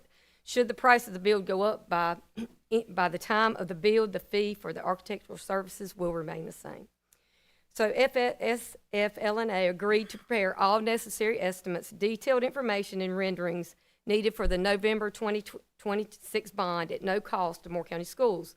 No portion of the $8.8 million would be due until the bond passes and Moore County Schools receives the funding needed to move forward. The amendment to the contract changes the November 2026 bond date to November 2028 bond date or a subsequent date. Thank you very much. Do we have a motion to approve the contract amendment for architectural design services to SFL&A Architecture in the amount of $8.8 million pending the passage of the November 2028 bond? Do we have a motion? So moved. All right, do we have a second? Okay. Are there any discussion points? Yeah, I have a question and then a couple observations. So, Ms. Purvis, if I understand this correctly, the original deal with them was if the bond doesn't pass, they don't get anything. But that was for a bond this fall, and they're extending that to 2028. Correct. So same rules, same everything. Correct. Mr. Batchelor, would you please pull up the amendment to architectural services? There was a couple of things. You'll see 4 items here.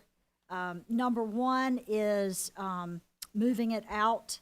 They understand the owner does not have funding of the project and is relying on 2028. Clause 2 shall be deleted in its entirety. We were asking them to be bonded, and they are asking that they not require to be bonded under a performance or payment bond at this time, since we're pushing this out to 2028. So they will not be under a performance or payment bond at this time.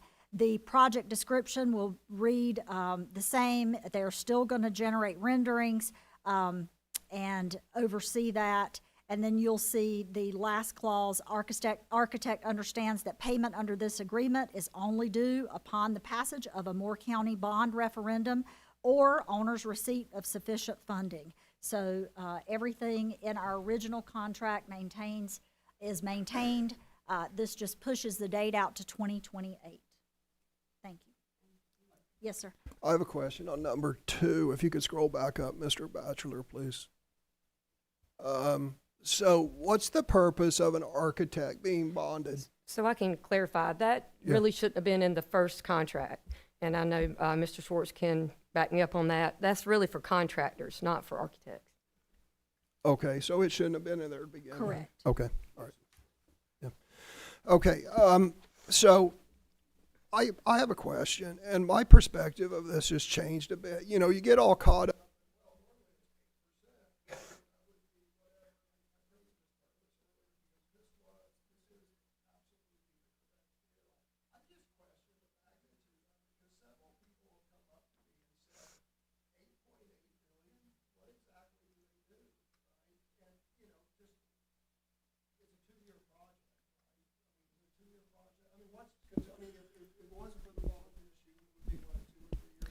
So once the bond passes, it'll take us about a year to get everything, architect renderings done as they should be, all the changes. We're not going to modify anything until we know we have the funding. So the architectural drawings would happen, then our permitting, submissions to the state.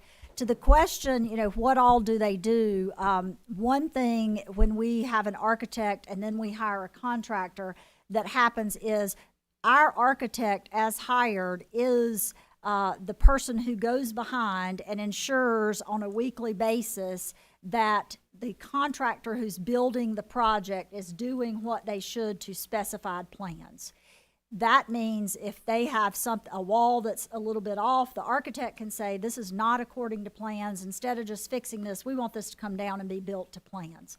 So, that is what the architect, they would be with us through the entirety of the project. And I would say, we thought it's 5.6%, but we pushed this build out 2 years, and that's going to drop the percentage that this 8.8 is, because that build price is going to go up. Yeah, and I understand relative to the market, the percentage is good and it's better. And like I said, it was 100% the right deal. It's just, that's a lot of money, you could hire 44, $200,000 a piece engineers. You could hire 44 engineers for a year, it's just a lot of money. Yes, sir. When it's not expressed as a percentage.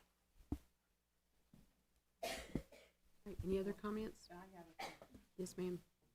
Madam Chair, you should have a motion on the floor in order to have discussion. Yeah, I thought we did. We did, I think. Yeah, we did. We did? Yeah, it was, Oh, I'm sorry, excuse me, you do. that's okay. I made the motion. Wait, and motion by Mr. Benway and seconded by, Mr. Johnson. No, I'm Okay. sorry, motion by Dr. Dahl, Yeah. seconded by Mr. Johnson. Here we go, thank you. Sorry. No worries. All right, Ms. Bruno. Yeah, I have a question. SFLNA had a sub-company which was alleged to be doing illicit things. They're not No, going to ma'am, work for us. they will not be a part of Okay. this. Thank you. And for clarification, they were not alleged to have been doing illicit things. It was a contribution, but nothing illicit about it. But if you look at, I don't know what the paper said, but if you look at clause 4, if you'll scroll down a little bit, Charlie,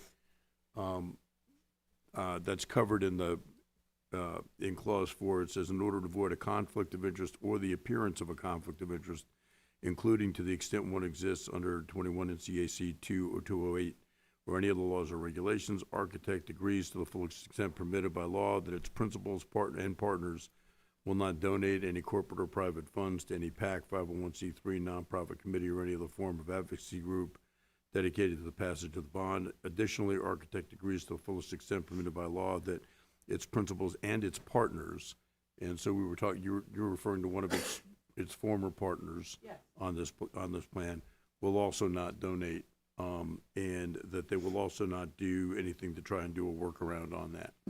So that's, I think that's covered to the fullest extent possible, given what we can do with this. And they also agree that that these restrictions, that they waive any claim that any of these restrictions violate the First Amendment or any other law.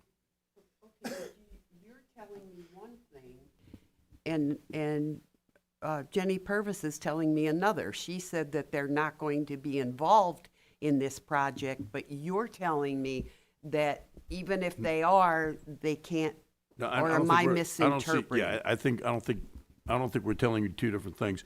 What we're saying is the architect has agreed not to use the other firm, the engineering firm that was with them when they originally presented. That's all I want to know. And in addition to that, what they're saying is neither their firm, the architect's firm, nor any other firm with which they associate for engineering services or otherwise will donate directly or indirectly to any political organization or support organization that's trying to advocate for support of the bond referendum.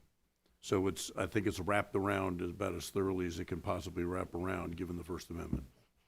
And I just want to make sure, what I was trying to say, that let you know, is that it's very clearly and directly and thoroughly addressed in this provision right here. Okay. The concern that you were referring to. just to clarify, Ms. Bruno, this, he's talking about, remember the added language that the board wanted us to add in this contract? yes. So he's saying this is still added in that contract. Okay. But you are correct. SFLNA voluntarily said, look, we don't want to have any issues, so we will be using another firm. That was my question. Yes, ma'am. Thank you. All right. Hearing no other discussion, we have a motion on the table to approve the contract amendment for architectural design services to SFL&A Architecture in the amount of $8.8 million, pending the passage of the November 2028 bond. All those in favor say aye. Aye. Any opposed? Okay, motion carries 5-1. All right. We've been at it for quite a while now, so we're going to take a 10-minute break.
All right, I'll call our Board of Education back into session, and we're at item F, follow-up superintendent search by BWP and Associates and approval of leadership profile.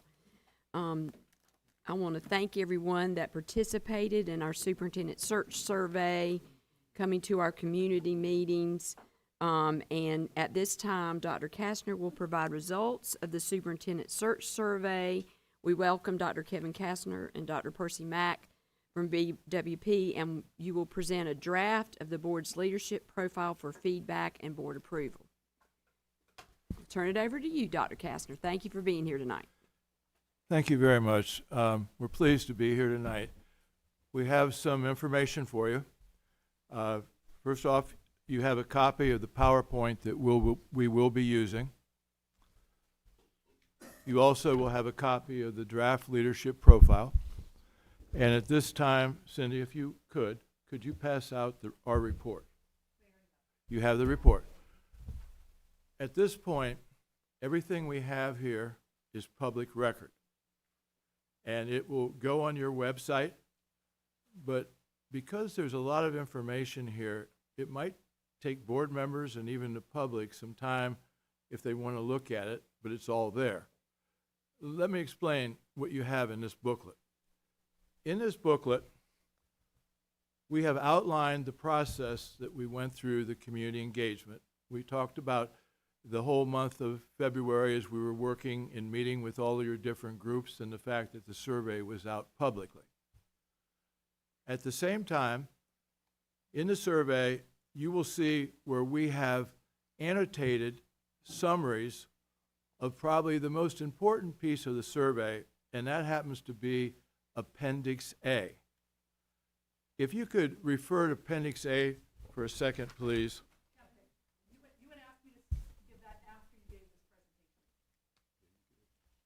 Well, I thought you were going through the presentation first. I thought that was the plan. I apologize. Well, I think that was my fault. So do you want to go back and start with this, or do you want to go back to the book? I want to do both. Do you want them to have the book now? Yeah, let's go ahead and give them the book. I'm sorry.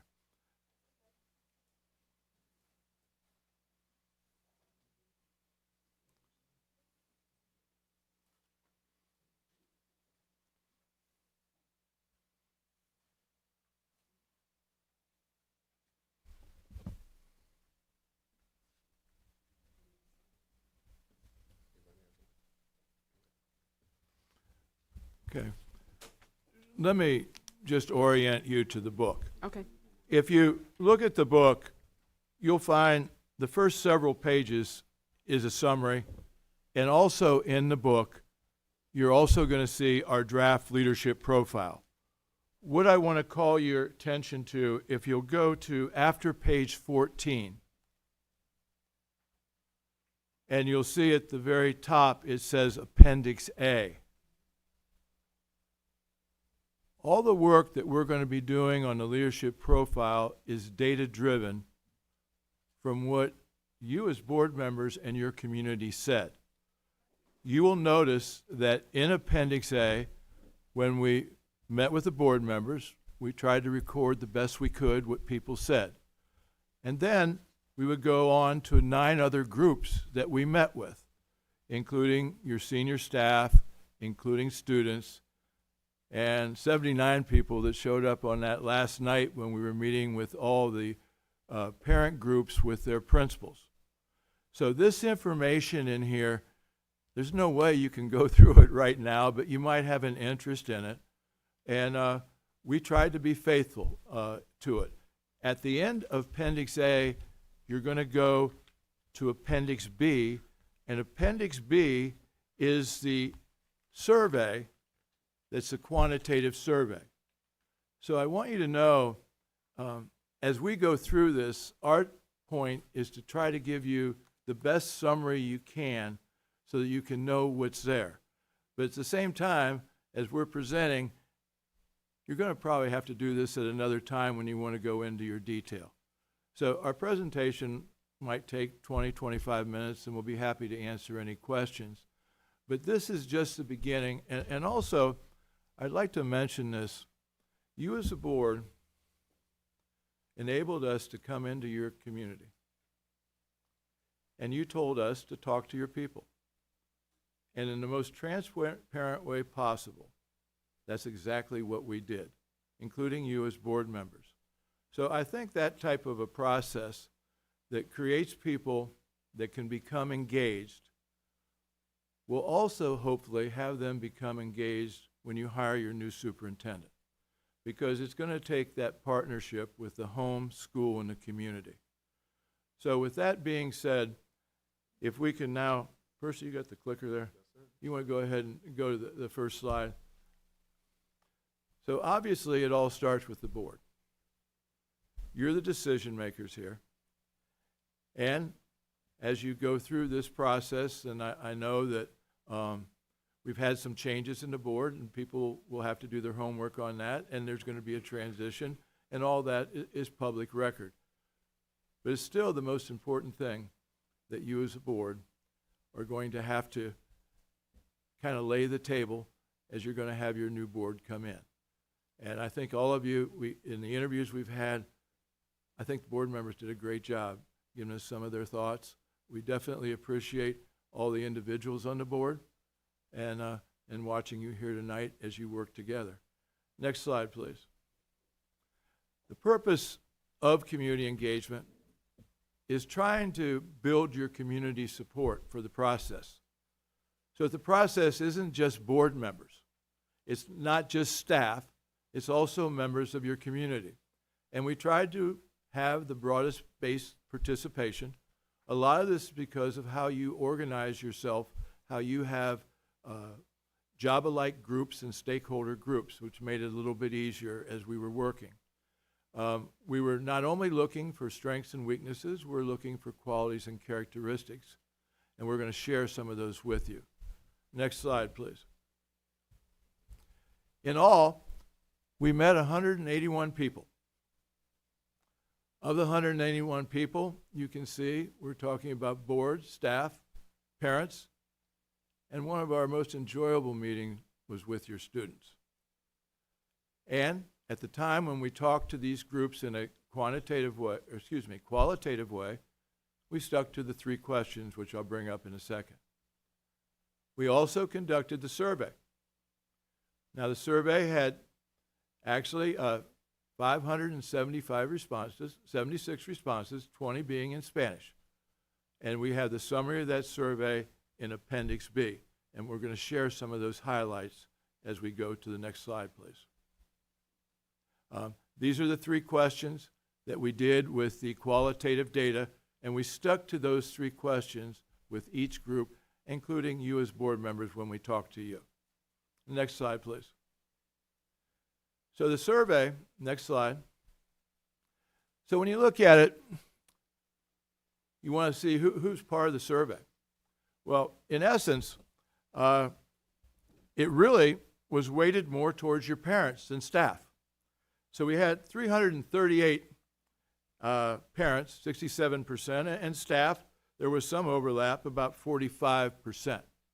So it isn't like it's just people that are just part of the central office or teachers in the schools, although there is a predominant number of teachers, as you'll be able to look at that, and you can see the community members.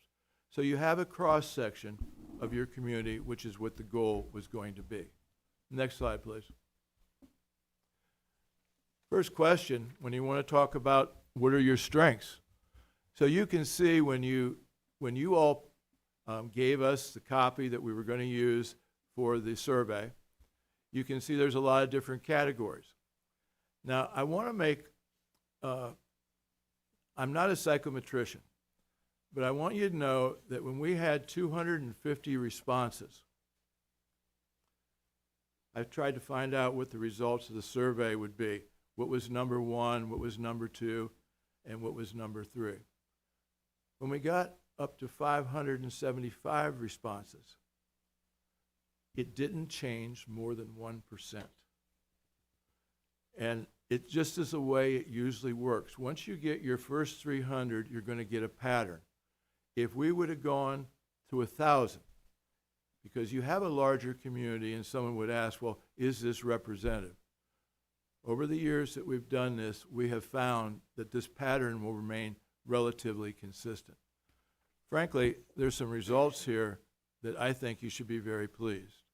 When you look at the most significant strengths, what comes out number one, 62%. So let's think about this. If you have almost 600 people, 62%, you're talking far more than half, and that was your excellent teachers and staff. We hope to see that, but you confirm that in that appreciation. And you're going to see that even come out more when we talk to the students. The second, at 35%, a little bit lower, is a supportive community. Now, people had a lot of other choices, so you have over a third with that. And then, and I think this also was weighted by some of your students, educational options and programs. So in regard to your strengths, you can see that there are other areas that people still valued. Supportive parents at 24%, location of your district. You can look at all this and you'll see some patterns. You also had some individual input on your survey, and some of you had some ideas that you put in there, and you can see how the public reacted to those. Dr. Kastner, some of the numbers aren't matching on our PowerPoint slide, so are you on select from the list below the three most significant? I just want to make sure you are aware of that. So, yeah. So the excellent teachers and staff, we have 49%. For the educational options and programs, we had 34%. And then supportive communities, yeah. I'm just concerned about, What? just want to make you aware of it. Unfortunately, I was looking at the wrong paper. I'm It's all sorry. right. No worries. I'm sorry, but thank you for pointing that out. I'm going to have to. The slide is correct. Yep. All So right. we'll go with the 49%. We'll go with these percentages. Thank you for pointing that out. Yes, sir. Could we go to the next slide, please?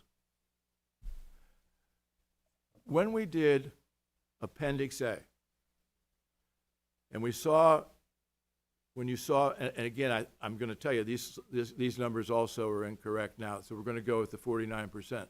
But we're still with the top three: excellent teachers, supportive community, educational programs, and options. The other thing that we heard consistently from your public is the appreciation of your strong student performance. They talked about that, and they also have shown that it has been improving over a period of time. The other thing is, which is significant in this community, is your military presence. Your military presence is an integral part, is part of the DNA of this community, and people that maybe have experience in working with the military, that certainly would be a plus up in working with your district. We also know that in your community itself, you have a diversity, but diversity isn't always diversity necessarily by race. It's also north and south and all the different types of communities that make your community even a little bit more complex. You also, as a district, have an excellent reputation. And we're finding that as we're starting to talk to people that have an interest in being considered to apply for the job. So you can see your strengths are definitely something you should be proud of. You've earned it. And your district does separate as one of the top districts in North Carolina. Next slide, please.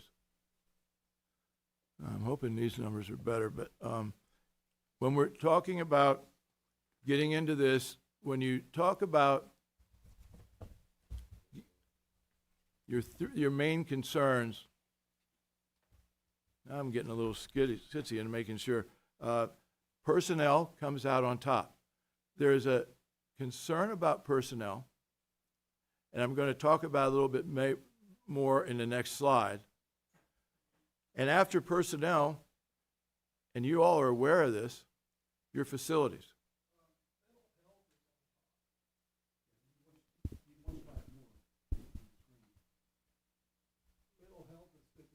Right, and I would so in the appendix, the number on the student mental health is not even on the What? appendix, is it? So in the I'm seeing a lot of change in the numbers from this slide and the appendix information. Well, I tell you what, maybe we better go with the appendix information, because it's a lot, I don't know what happened here, but I want to go with the appendix information. Let's adjust here. Let's go look at your report, and let's look at your appendix information, and let's look at the slide.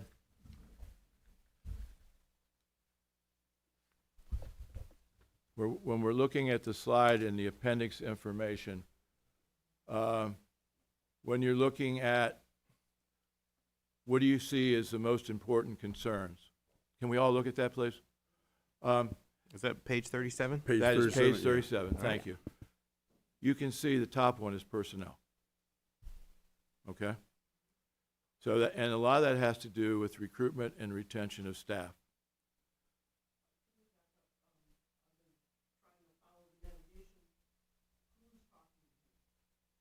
These are the 575 people that did the survey. So you have 60% talk about personnel. And then the second one is upgraded facilities in new schools. You all are aware of that you have some aging infrastructure. And then, and normally this might be first in many school systems, you have funding at 46%.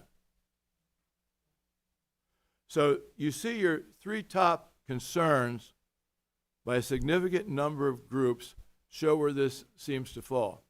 Now, when you also then look at some of the quantitative or the qualitative data, you're going to see growth come in there when you look at this slide.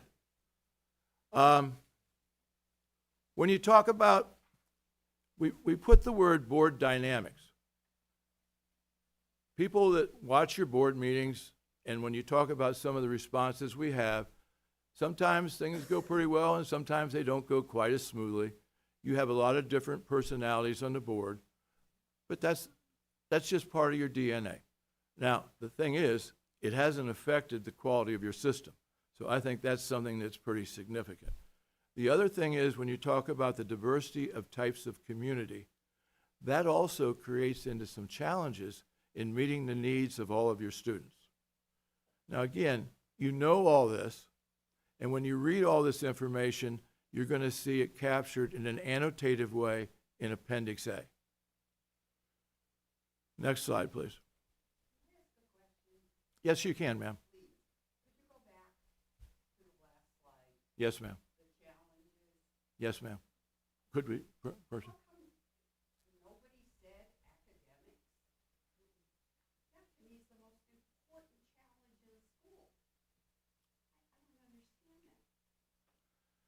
I think. Not on a survey question? I just don't understand that.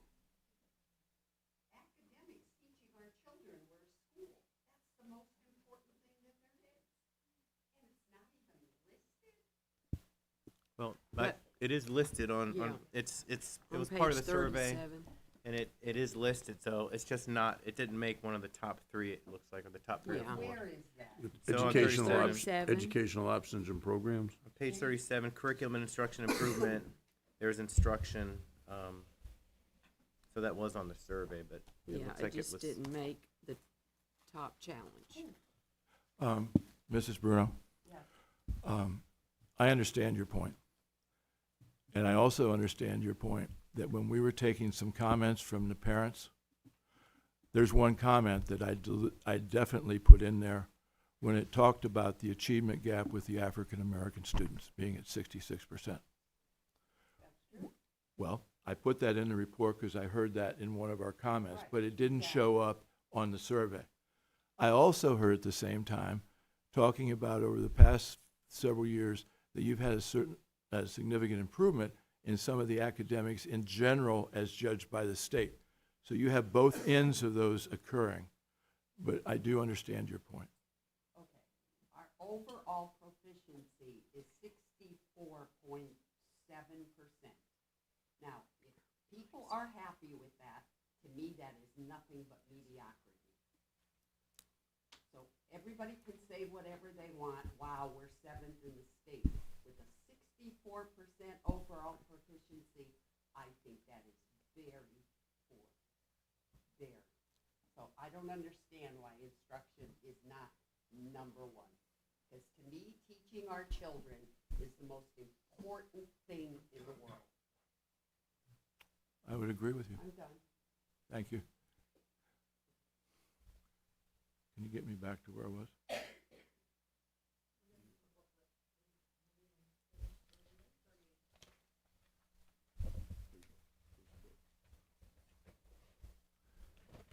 Can you get me?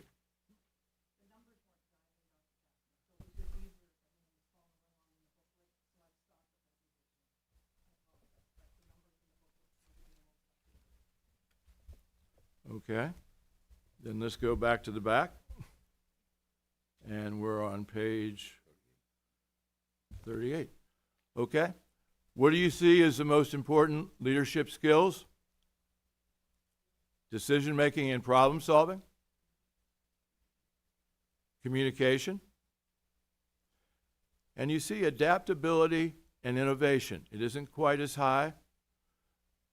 And there's some examples on that, on adaptability. And actually, there was a nice story that one of the students was talking about that said a few years ago there were certain groups of students that weren't not being as successful, and there was an adjustment made by staff, and they tried to get a little bit more tutoring and support for some of the lower performing students, and that had a lot to do with the increase that you had. We picked that up from the students on adaptability.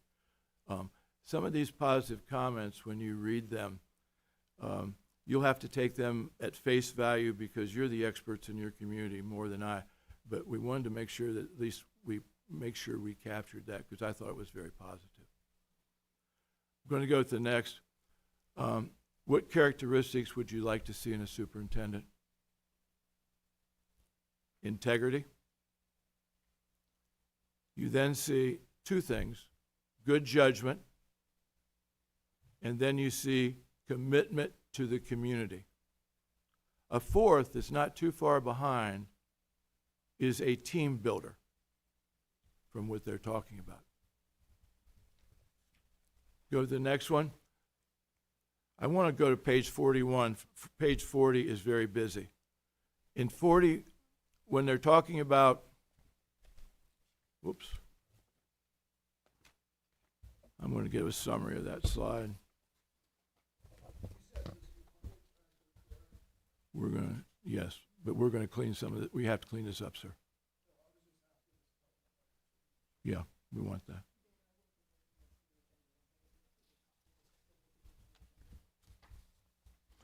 One of the things that you're going to find that when you talk about the most important issues, when you're talking about what you'd like to see important and extremely important, 96% thought strategic planning was critically important. But the next that were in the 90s were personnel and then instruction. And at 91%, they were looking for somebody that actually had experience in the classroom as a teacher. So what people thought were extremely important, well, actually, finance was in there. So you have the idea of getting to the point where people can do strategic planning, people can have experience in personnel, people can have experience in learning how to deal with finance, but then still in the 90% instruction, both as an instructional leader, but also they'd like to see someone that has teacher experience. So those are the highlights of that slide. So when you take the qualities and characteristics, the one thing you're going to note in the report that I've given you, if you can go to page 8.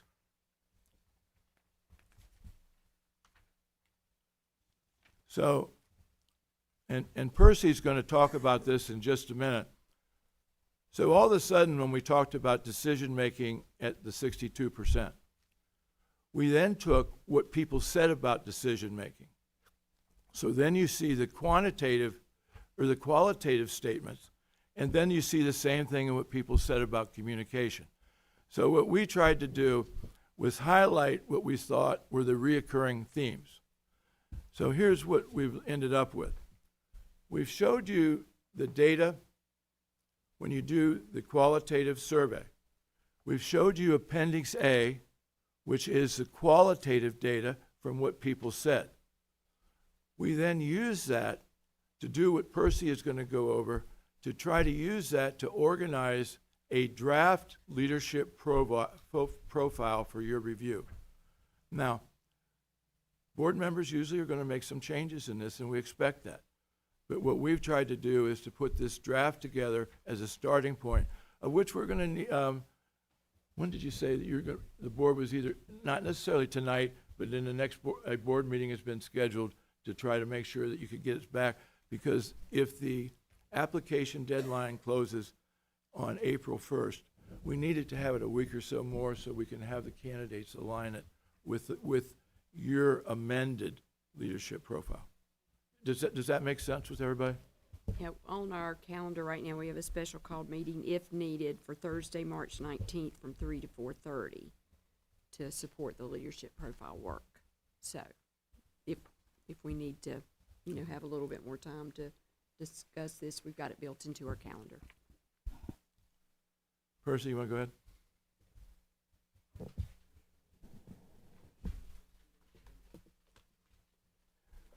All right, I think they took up this part, didn't they? Can you go to the profile now? Did they take that up? Can you get to this profile? No, I'm showing you PowerPoint.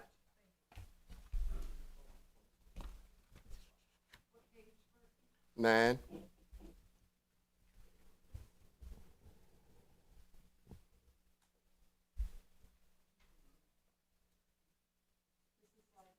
Okay, so that doesn't match. Next, keep going. Keep going. Keep going.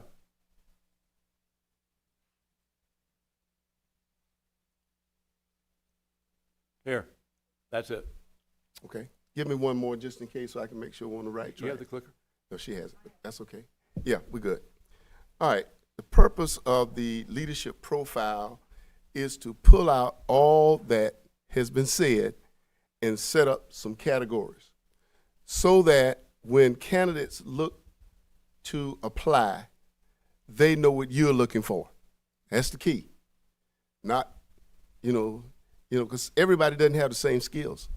Some people might do finance better than others. Some might not have a good track record in instruction. So what you're looking for here is someone who can deliver and keep you at least where you are and take you higher. That's what you want. You want someone who's going to move this district further because, we got room to grow. So with that being said, we're going to give me the next slide. In the profile, you're seeking someone who's innovative, forward-thinking, a servant leader, and who can be credible, who has a clear voice, who understands the politics, who understands your community, because this is your community. And that person must, when you review, meet your credentials. You're the credential person. They must meet your credentials to move forward. Next slide, please.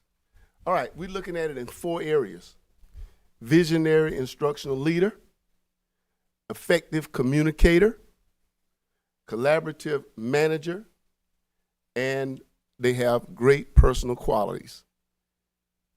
All that we gathered from the community held up in those 4 areas. Visionary leader, possess extensive expertise and a thorough understanding of pre-K-12 curriculum and instruction. That's your lead. Is skilled in using data, research, and other relevant information to evaluate the effectiveness of your instructional programs and other district functions, still focusing on instruction. As experience with the development and implementation of innovative instructional programs, because we heard from so many groups, the innovation was important for them. They didn't want to just stop. They didn't want to just status quo. They wanted to move it forward. Yes, sir. Yes, sir. I was trying to hold all my questions to the end, but this is getting too complicated with this brief and this, and I got it. So if I understand what you just went over were the survey results, right? Those were the results of the survey. And earlier you said all the decisions were data-driven, right? So here's what I don't understand. If you look on page 39 of the survey, your slide up here says, if you go back one, please. It says, the most important thing is a visionary instructional leader. And if you go forward one, please. You mentioned verbally innovation, visionary, but when I look at the survey, visionary was 18% and innovation was 13%, and integrity and judgment and commitment to the community were 48%. So if visionary, risk taker, and innovation are the lowest of the survey, then how come it's the most important thing up here? David? What am I missing? We're trying to combine the quantitative data from the survey with the annotative data in Appendix A. And so what we do when we talk to the 181 people in Appendix A, we are using recurring themes that we heard more than a few times in there.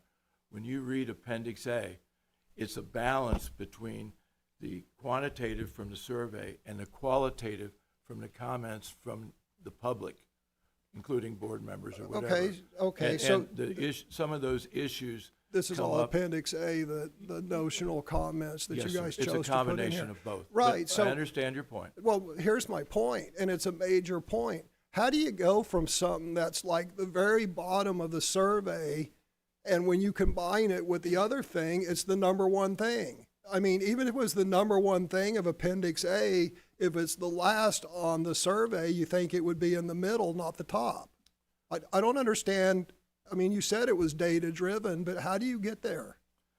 Another way, I'm just trying to process what you're saying, and I understand. Right. Yeah, I and I'm think trying to I understand. process what you guys, I'm trying to reconcile what you guys say against the information. 96% of the people think that strategic planning is really the most important thing they'd like to see in the qualities and characteristics. Strategic planning is all about being a vision and trying to create a vision for a school district.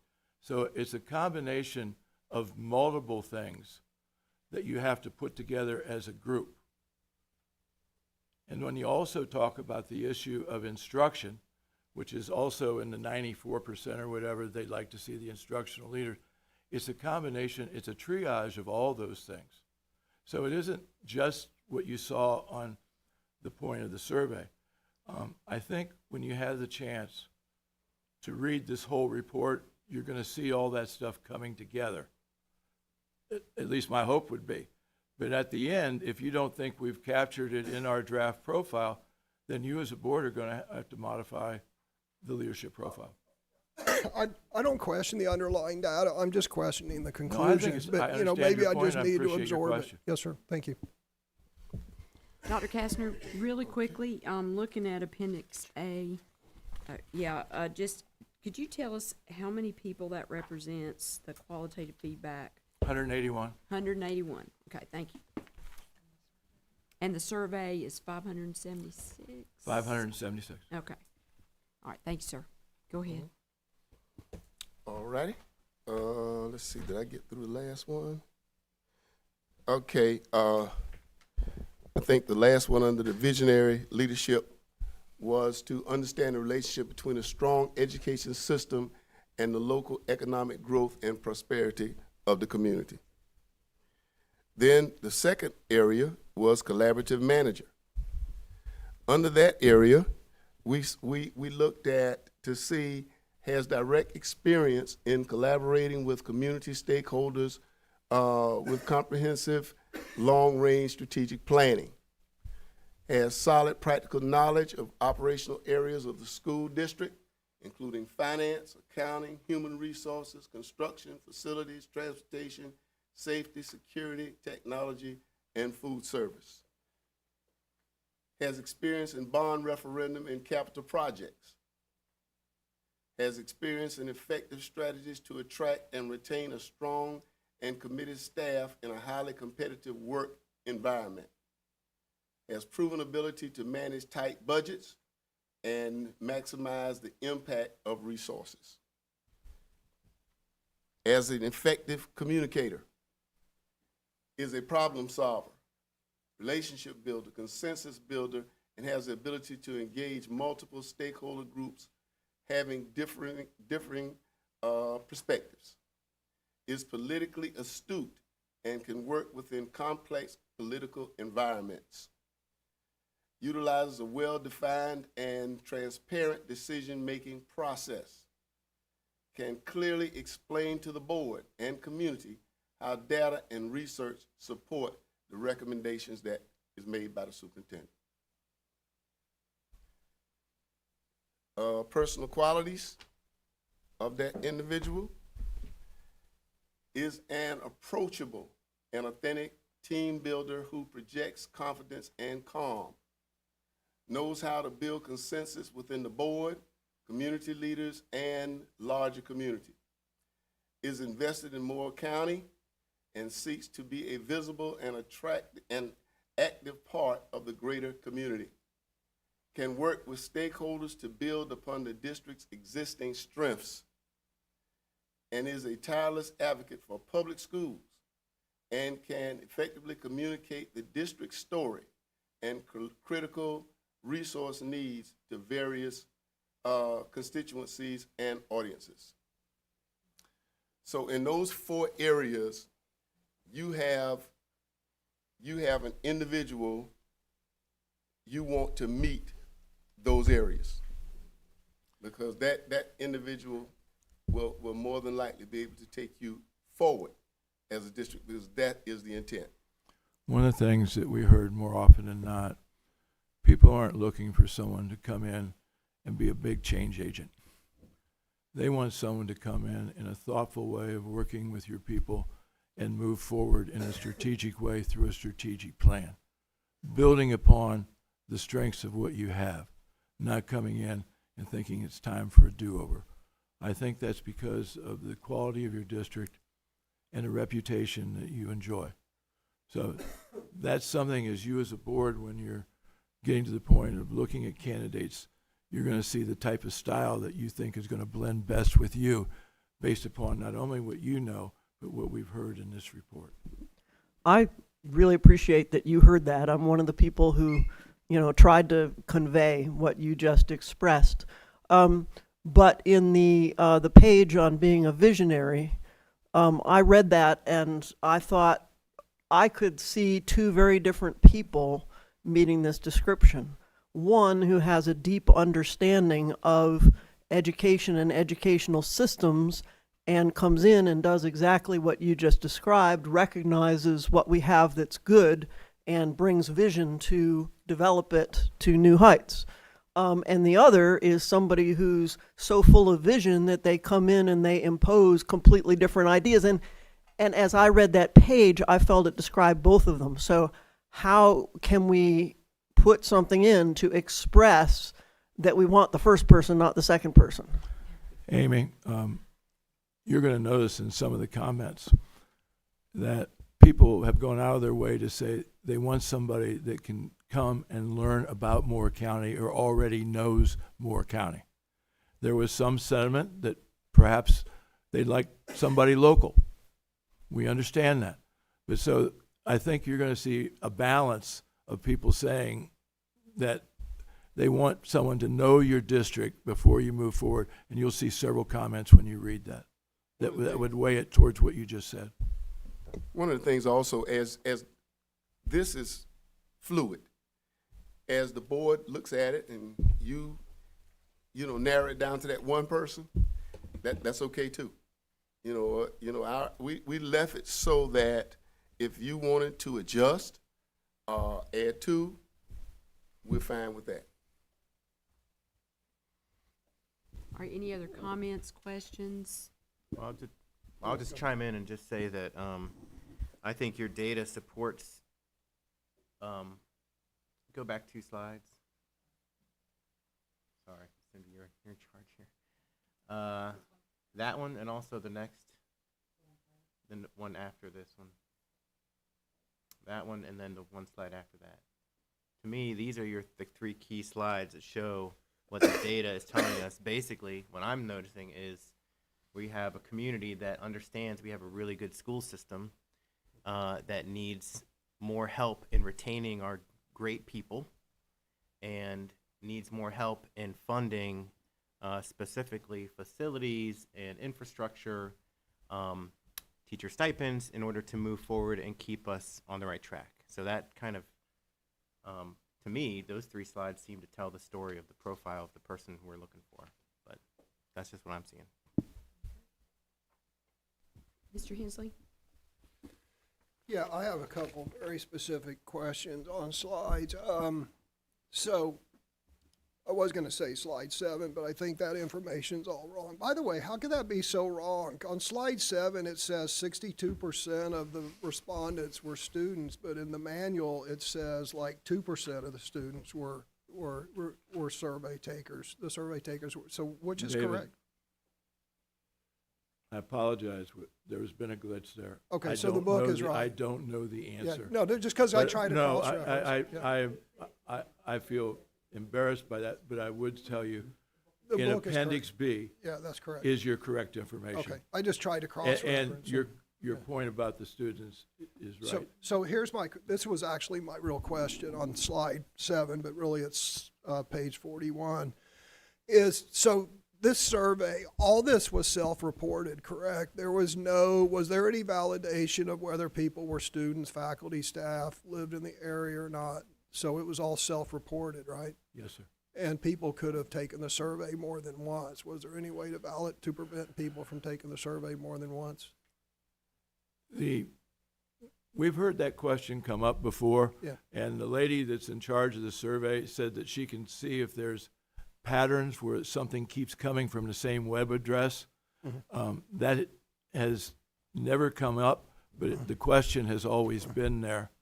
And so based upon what she sees, she did not see any of those patterns, sir. Okay, that's fair enough. I just, Fair just wanted to question. point that out. I would point out that 65% of the respondents were employees or volunteers within Moore County Schools. That's just a fact that I point out for no particular reason.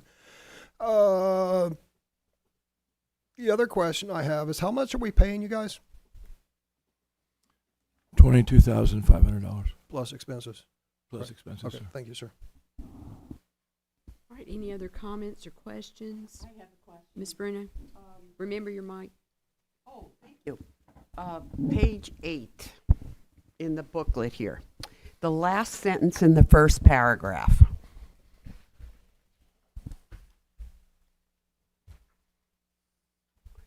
It says, additionally, competition from charter and private schools, along with diversity challenges, complicate efforts to serve all students effectively.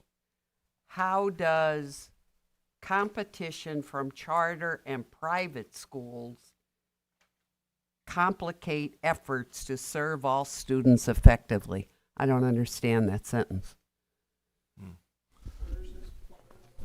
Page 8, the first paragraph, the last sentence. And it's I think under that additional we realize, comments. you realize, parents have choices. They can go to a public school or they can go to other types of schools. And the whole goal, you would hope, of a school system is to make Moore County your first choice. But the point is, that's not your choice. That's up to the parents to decide. So I'm just saying there is a competition, and their whole goal is to try to get as many students as you can that will attend your school, and you have to earn that. And a lot of that is just something that came up in some of the comments that we heard. But how does that complicate efforts to serve all students effectively? I don't understand No, I think that they're at all. I think they're two different clauses. The other has to deal with diversity challenges, which can be socioeconomic, it can be different areas of your county. Those are two separate clauses. They're not meant to run together. So, These are comments, these are Yeah. responses you got from the survey, right? Yes, it is. So, But they don't, they're two separate ideas. So was that a summary, additional comments from you No, based on, or no, was not that from- they- that was from one of Any the comments you have in respondents? here did not come from us. Okay, thank you. Well, I just want to clarify I really that. think that this So you're not sentence- passing judgment on us as a board then? Of course not. course not. I think this sentence needs to be rewritten. I mean, I could understand the first part. Competition from charter and private schools complicate efforts, but we still try to serve all students effectively. I Miss- think this is a very poorly Ms. Burrell, worded sentence. we will edit that statement before final Thank comment. you. We will edit that statement. I don't, Thank you. it wasn't meant to confuse. Okay. Carolyn, if you can help us with that, and we can still do that because it isn't yet, we'd hope tomorrow is when you're going to bring it up for public record. Okay. Thank you. That's a good suggestion. Yep. Dr. Kastner, just clarify, though, that was an outside statement, a survey response. Just Carolyn, I just want to make sure that that's noted, that that was not your summary, but it was an outside response to the survey. Okay. Yes, ma'am. All right. Okay. Other questions or comments? I guess, sorry. Ms. Purvis? I guess the only thing I want our folks who are listening to have clarity on, when you're saying you're going to edit this, if it is someone's quote and their comment that you received, how do you edit their quote and comment? I want to try to make it a little clear that it's two separate statements. Okay, but we're not editing what folks say in the comments. No, I ma'am. just wanted to make that clear for the folks that No, are no, no, listening. ma'am. You know what I'm saying? I want to separate two separate Yes. comments. Thank you, sir. But as she interpreted that they ran together, I wanted to correct that. Understood. I just didn't want folks listening to think we were going to be editing their comments in any way. Thank you. Thank you. While we're looking at wording, there is one thing that jumped out at me, and this is under collaborative manager. So this is going to be your wording. Page 13. Okay, yes, ma'am. The third bullet point ends with in a highly competitive work environment. So I would agree that the environment in a school can be stressful, especially with requirements from without for test scores and so forth. But I see it as a fundamentally collaborative one. And I have never managed a school, but I would think that a good leader would not be promoting competitiveness between staff within a school. That competitive, highly competitive environment is not how I would express it, not what I would seek to have in a school. I would seek to have a collaborative environment. We're all teaching the same students. When one of us succeeds, we all succeed. We have high standards that we have to meet. There's a lot of pressure, there's a lot of stress, but it's not from competition. I looked at that a little bit differently. When you're talking about attracting and retaining teachers, it's trying to be able to have pay scales that are going to be better, where people don't go other places to get higher salaries. So I look at it as competing against other districts. We also have learned that in your state funding, you don't necessarily get the best deal in the world because you're in a community that has a lot of wealth, and then all of a sudden I've learned your North Carolina factors have made it a lot harder for you when you're getting into funding and trying to have competitive salaries.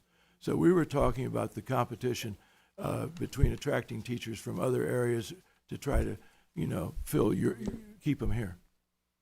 Could I That's ask the way if we you're meant it. rewording things that you take a look at that? Because At competition, that point, this is on competition you, for people. because this is your, when it comes to the Okay. leadership profile, Okay. anything there that you think your point here, you can make that adjustment, because now it's in your hands as a draft. Okay. I'm making notes. Thank you. All right, any other? Mr. Hensley? Dr. Hensley. Yeah, I got close here. I could get a PhD. This That's on rolls my off the list of tongue. things. Yeah. That's not on my list of things to Okay. do. though. I have one other question. I'm sorry. If we could go to slide 20, please. Whoever's doing that, slide 20 is not. Oh, we appear to not be manned. I'll run over and do it. I'm going there. Slide 20. And Mr. Johnson went through and mentioned the slides that he thought were supported by the data. I want to talk about the one that I just want to revisit it because I don't see it supported by the data, and that's page 20. I don't understand how you got here. And well, it's slide 20. Visionary instructional leader. The first one? Right there. Yeah, again, this was, it says right here, BWP, that's you guys, reviewed the data and identified criteria that highlight the skills, blah, blah, blah, and personnel qualities the community considers essential in choosing the next superintendent. And you have 4 bullet points. The first one is visionary instructional leader, right? I personally would love a risk-taking visionary, let's do the entrepreneur thing and let's just go, right? But the survey results, visionary was 18%, like near the low end. To Ms. Bruno's point, instruction and education wasn't even in here as a result. I mean, Ms. Bruno made that point very clear. But and these are all very good things, but I just don't see how you get there when instruction's not mentioned at all in the survey, education's not, and visionary is 18%, and integrity, good judgment, team builder, commitment to the community are all higher.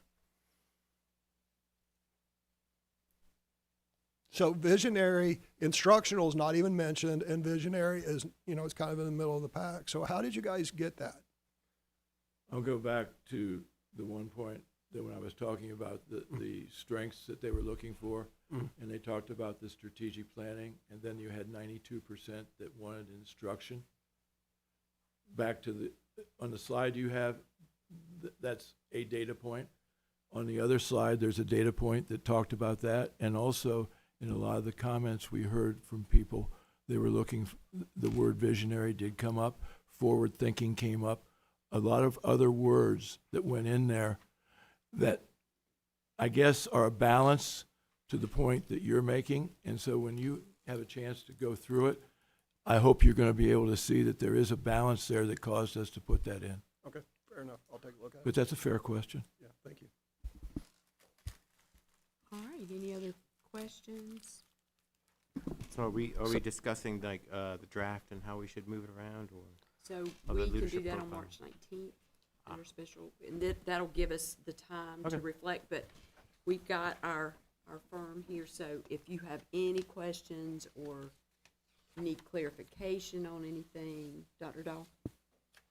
So do I understand this represents a synthesis of what the community said and what we said in our interviews? Yes.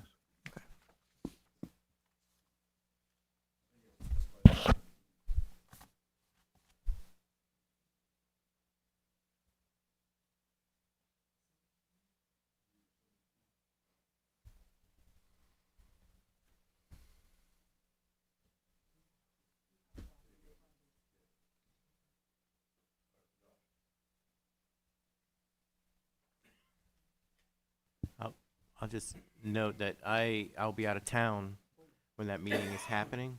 So, but I can obviously take a look at this, and who should I send that feedback to? Just to you and to Jenny, or? Okay. Yeah. Absolutely. Yes, please, we'll If we're- talk about our process, but we've got some time on our schedule for March 19th.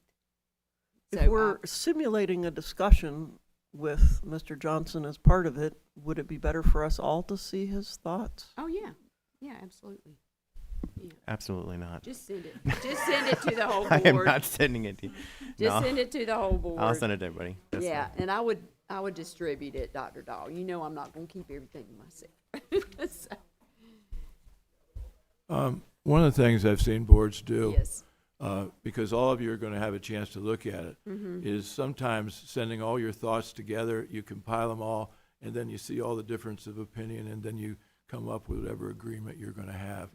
So as opposed to starting the meeting on a cold slate Right. versus trying to have everybody have an opportunity to give some of their thoughts and inputs. And we love Google Docs, right? So we could have a, yeah. Okay. Okay, so we can talk and think and look and digest it, and have a little bit more time. If there are no other comments or questions, then I thank you very much for being here and all of your hard work. We appreciate your time and your expertise and your diligence to meet our folks and to talk to us. Thank you for this report, and we're looking ahead at, we have some tentative dates. Ms. Parker's keeping me on target, but we're looking for the, we'll get this together hopefully by March 19th, the leadership profile. The April 1st is the application deadline, so we'll get that to you as quickly as possible. We're looking at April 13th through the 17th for interview protocol training, April 27th through 30th, one of those dates for candidate interviews, and then May 4th or 8th announcement of the new superintendent. So we're working on our timeline. Ms. Parker will keep us in line and on schedule, and we really appreciate you guys being here today. And I'd like to share two things. Oh, yes, sir, go ahead. First off, we have 15 applicants at this point. Okay. We have them from several states, but again, it's early. It closes on April 1st, and at that point, that's when we've got to get into how we feel, who meets the leadership profile you have. Mhm. And I sincerely, and I don't even know the answer, I will clean up the data on the survey. I'm not sure on the thumb drive if we got the wrong one that we used, but it will be perfect Okay. by the time we have it to your public tomorrow. Thank you. And I'm sorry for that. I appreciate that, Dr. Kastner, and you can get it to Ms. Parker and Ms. Purvis and we'll get it myself. cleaned That up. would be great. Thank you for your questions, board members. Thank you, too. Y'all have safe travels. I would just like to make a quick comment. The error didn't bother me. I mean, perfection obviously is not the standard. I was just trying to understand and reconcile everything. I No, I had no appreciate your no comments. issue with the mistake. I mean, right, zero issue with that. Just trying to figure it out. Thank you, sir. Got it figured out here. Thank you for your questions. Thank you. And we are at item 8, Superintendent's Report. Ms. Purvis. All right, thank you. I just want to say we've had a terrific week last week. I've enjoyed our folks. I want to give a large shout out to Cranes Creek, who won middle school battle of the books, and then McDeeds Creek Elementary, who were elementary school battle of the books winners. I was at both of those events for a little bit, and it is just remarkable the amount of knowledge these kids have. The questions are not easy either. So I was very impressed with them. We have some scholarship recipients who are coming in, and we are excited about that. So we've got great things going on and look forward to continuing the great work. Thank you. Thank you, Ms. Purvis. We're at board comments. Anyone like to make a comment this evening? Yes, ma'am. Yes, sir. Mr. Conway. I had the great opportunity to visit Moore Innovative High School last Thursday, and I can say that Ashley Chacon and her team are fundamentally capturing lightning in a bottle down there. They're really doing some fantastic stuff. With regard to Friday afternoons, they're not off while the kids are off. They conduct a super intensive PLT during that whole afternoon, so that's really productive time for them. I would really like to see them come in July after the dust is settled from graduation and give us an overview of their first year. I think you'll be fascinated by it. Really, really good stuff. That's it. Thank you. Thank you, sir. All right, anybody else? Okay, Mr. Hensley. I got comments just on today's meeting, actually. So the first thing is congratulations to Amelia Mashburn, spelling bee. She made it all the way to state, right, or semifinal all the way to state, right? So two points on this, right? I remember growing up, and the spelling bee was a big deal in competition. Everybody was eager, and everyone strived for it. But I would like to point out that a previous school board stopped doing the spelling bee. A previous school board 10 years ago completely eliminated the spelling bee in Moore County schools. And one of the proudest things that we've done since I've been on the school board is we reinstituted the spelling bee 3 or 4 years ago. And we should always encourage academic competition and recognize excellence. And, you know, you recognize excellence in sports, you have competition in sports, it helps it's so glad to see the spelling bee back. The chair started, well, at the beginning of the meeting, she read our mission statement, which is good because it should keep us focused. And I want to thank Pam Thompson because it was under Chair Thompson. I remember we were sitting right there in a little planning session, and I said, you know, we should add a citizenship to this mission statement, something about proud American citizens. And she looked over at me and said, David, I'll support that.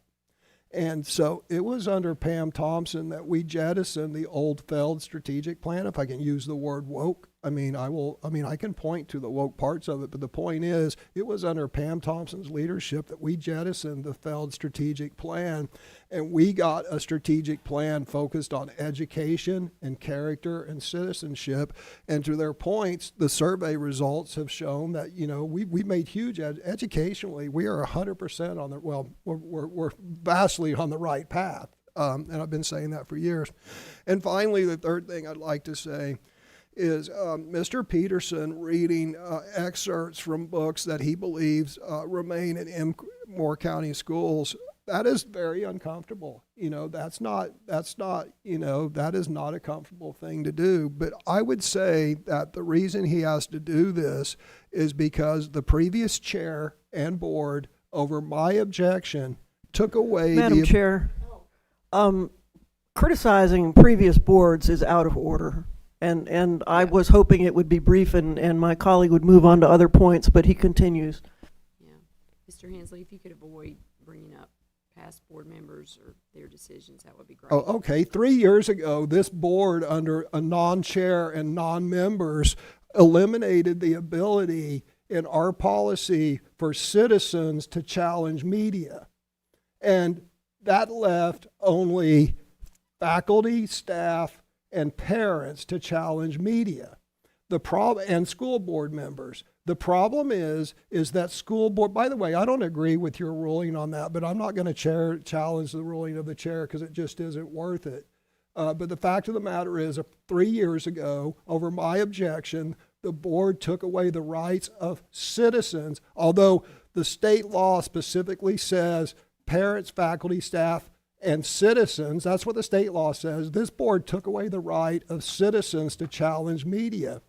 And therefore, they're left with no option except to stand up here and read this. The problem with only having faculty, staff, and board members being allowed to challenge media is it's woefully inappropriate for school board members to challenge something that they end up having to adjudicate, right? I mean, that's just not right.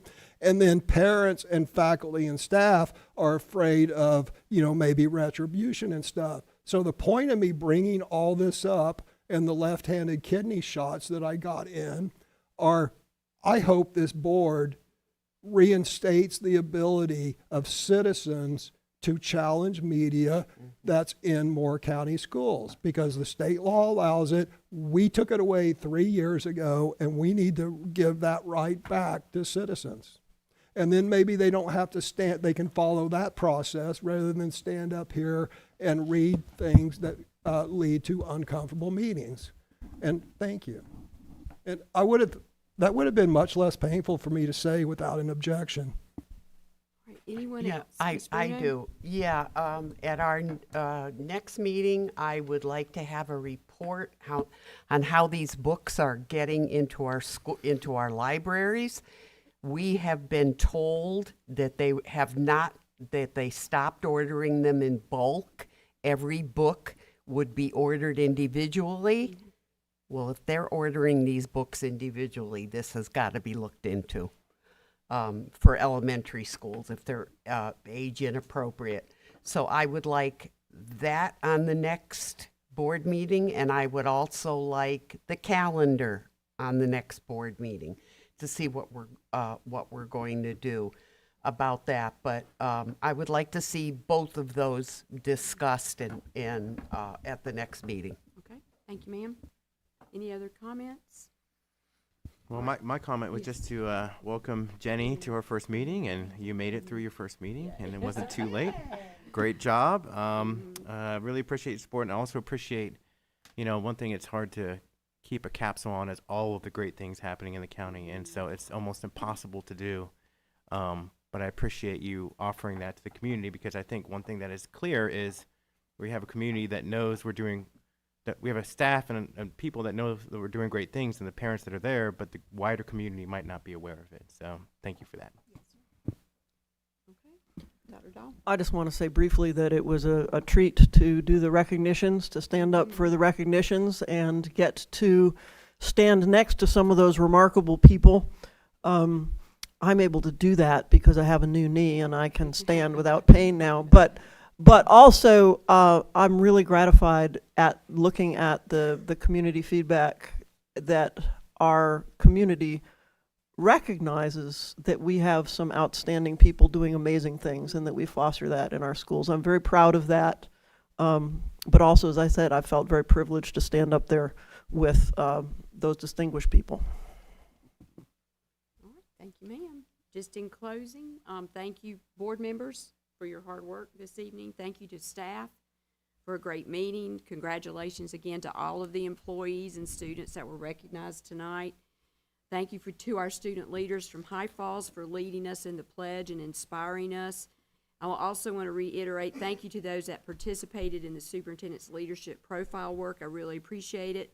It's high school play season, so pay attention in the next few weeks. You might want to attend one of the plays.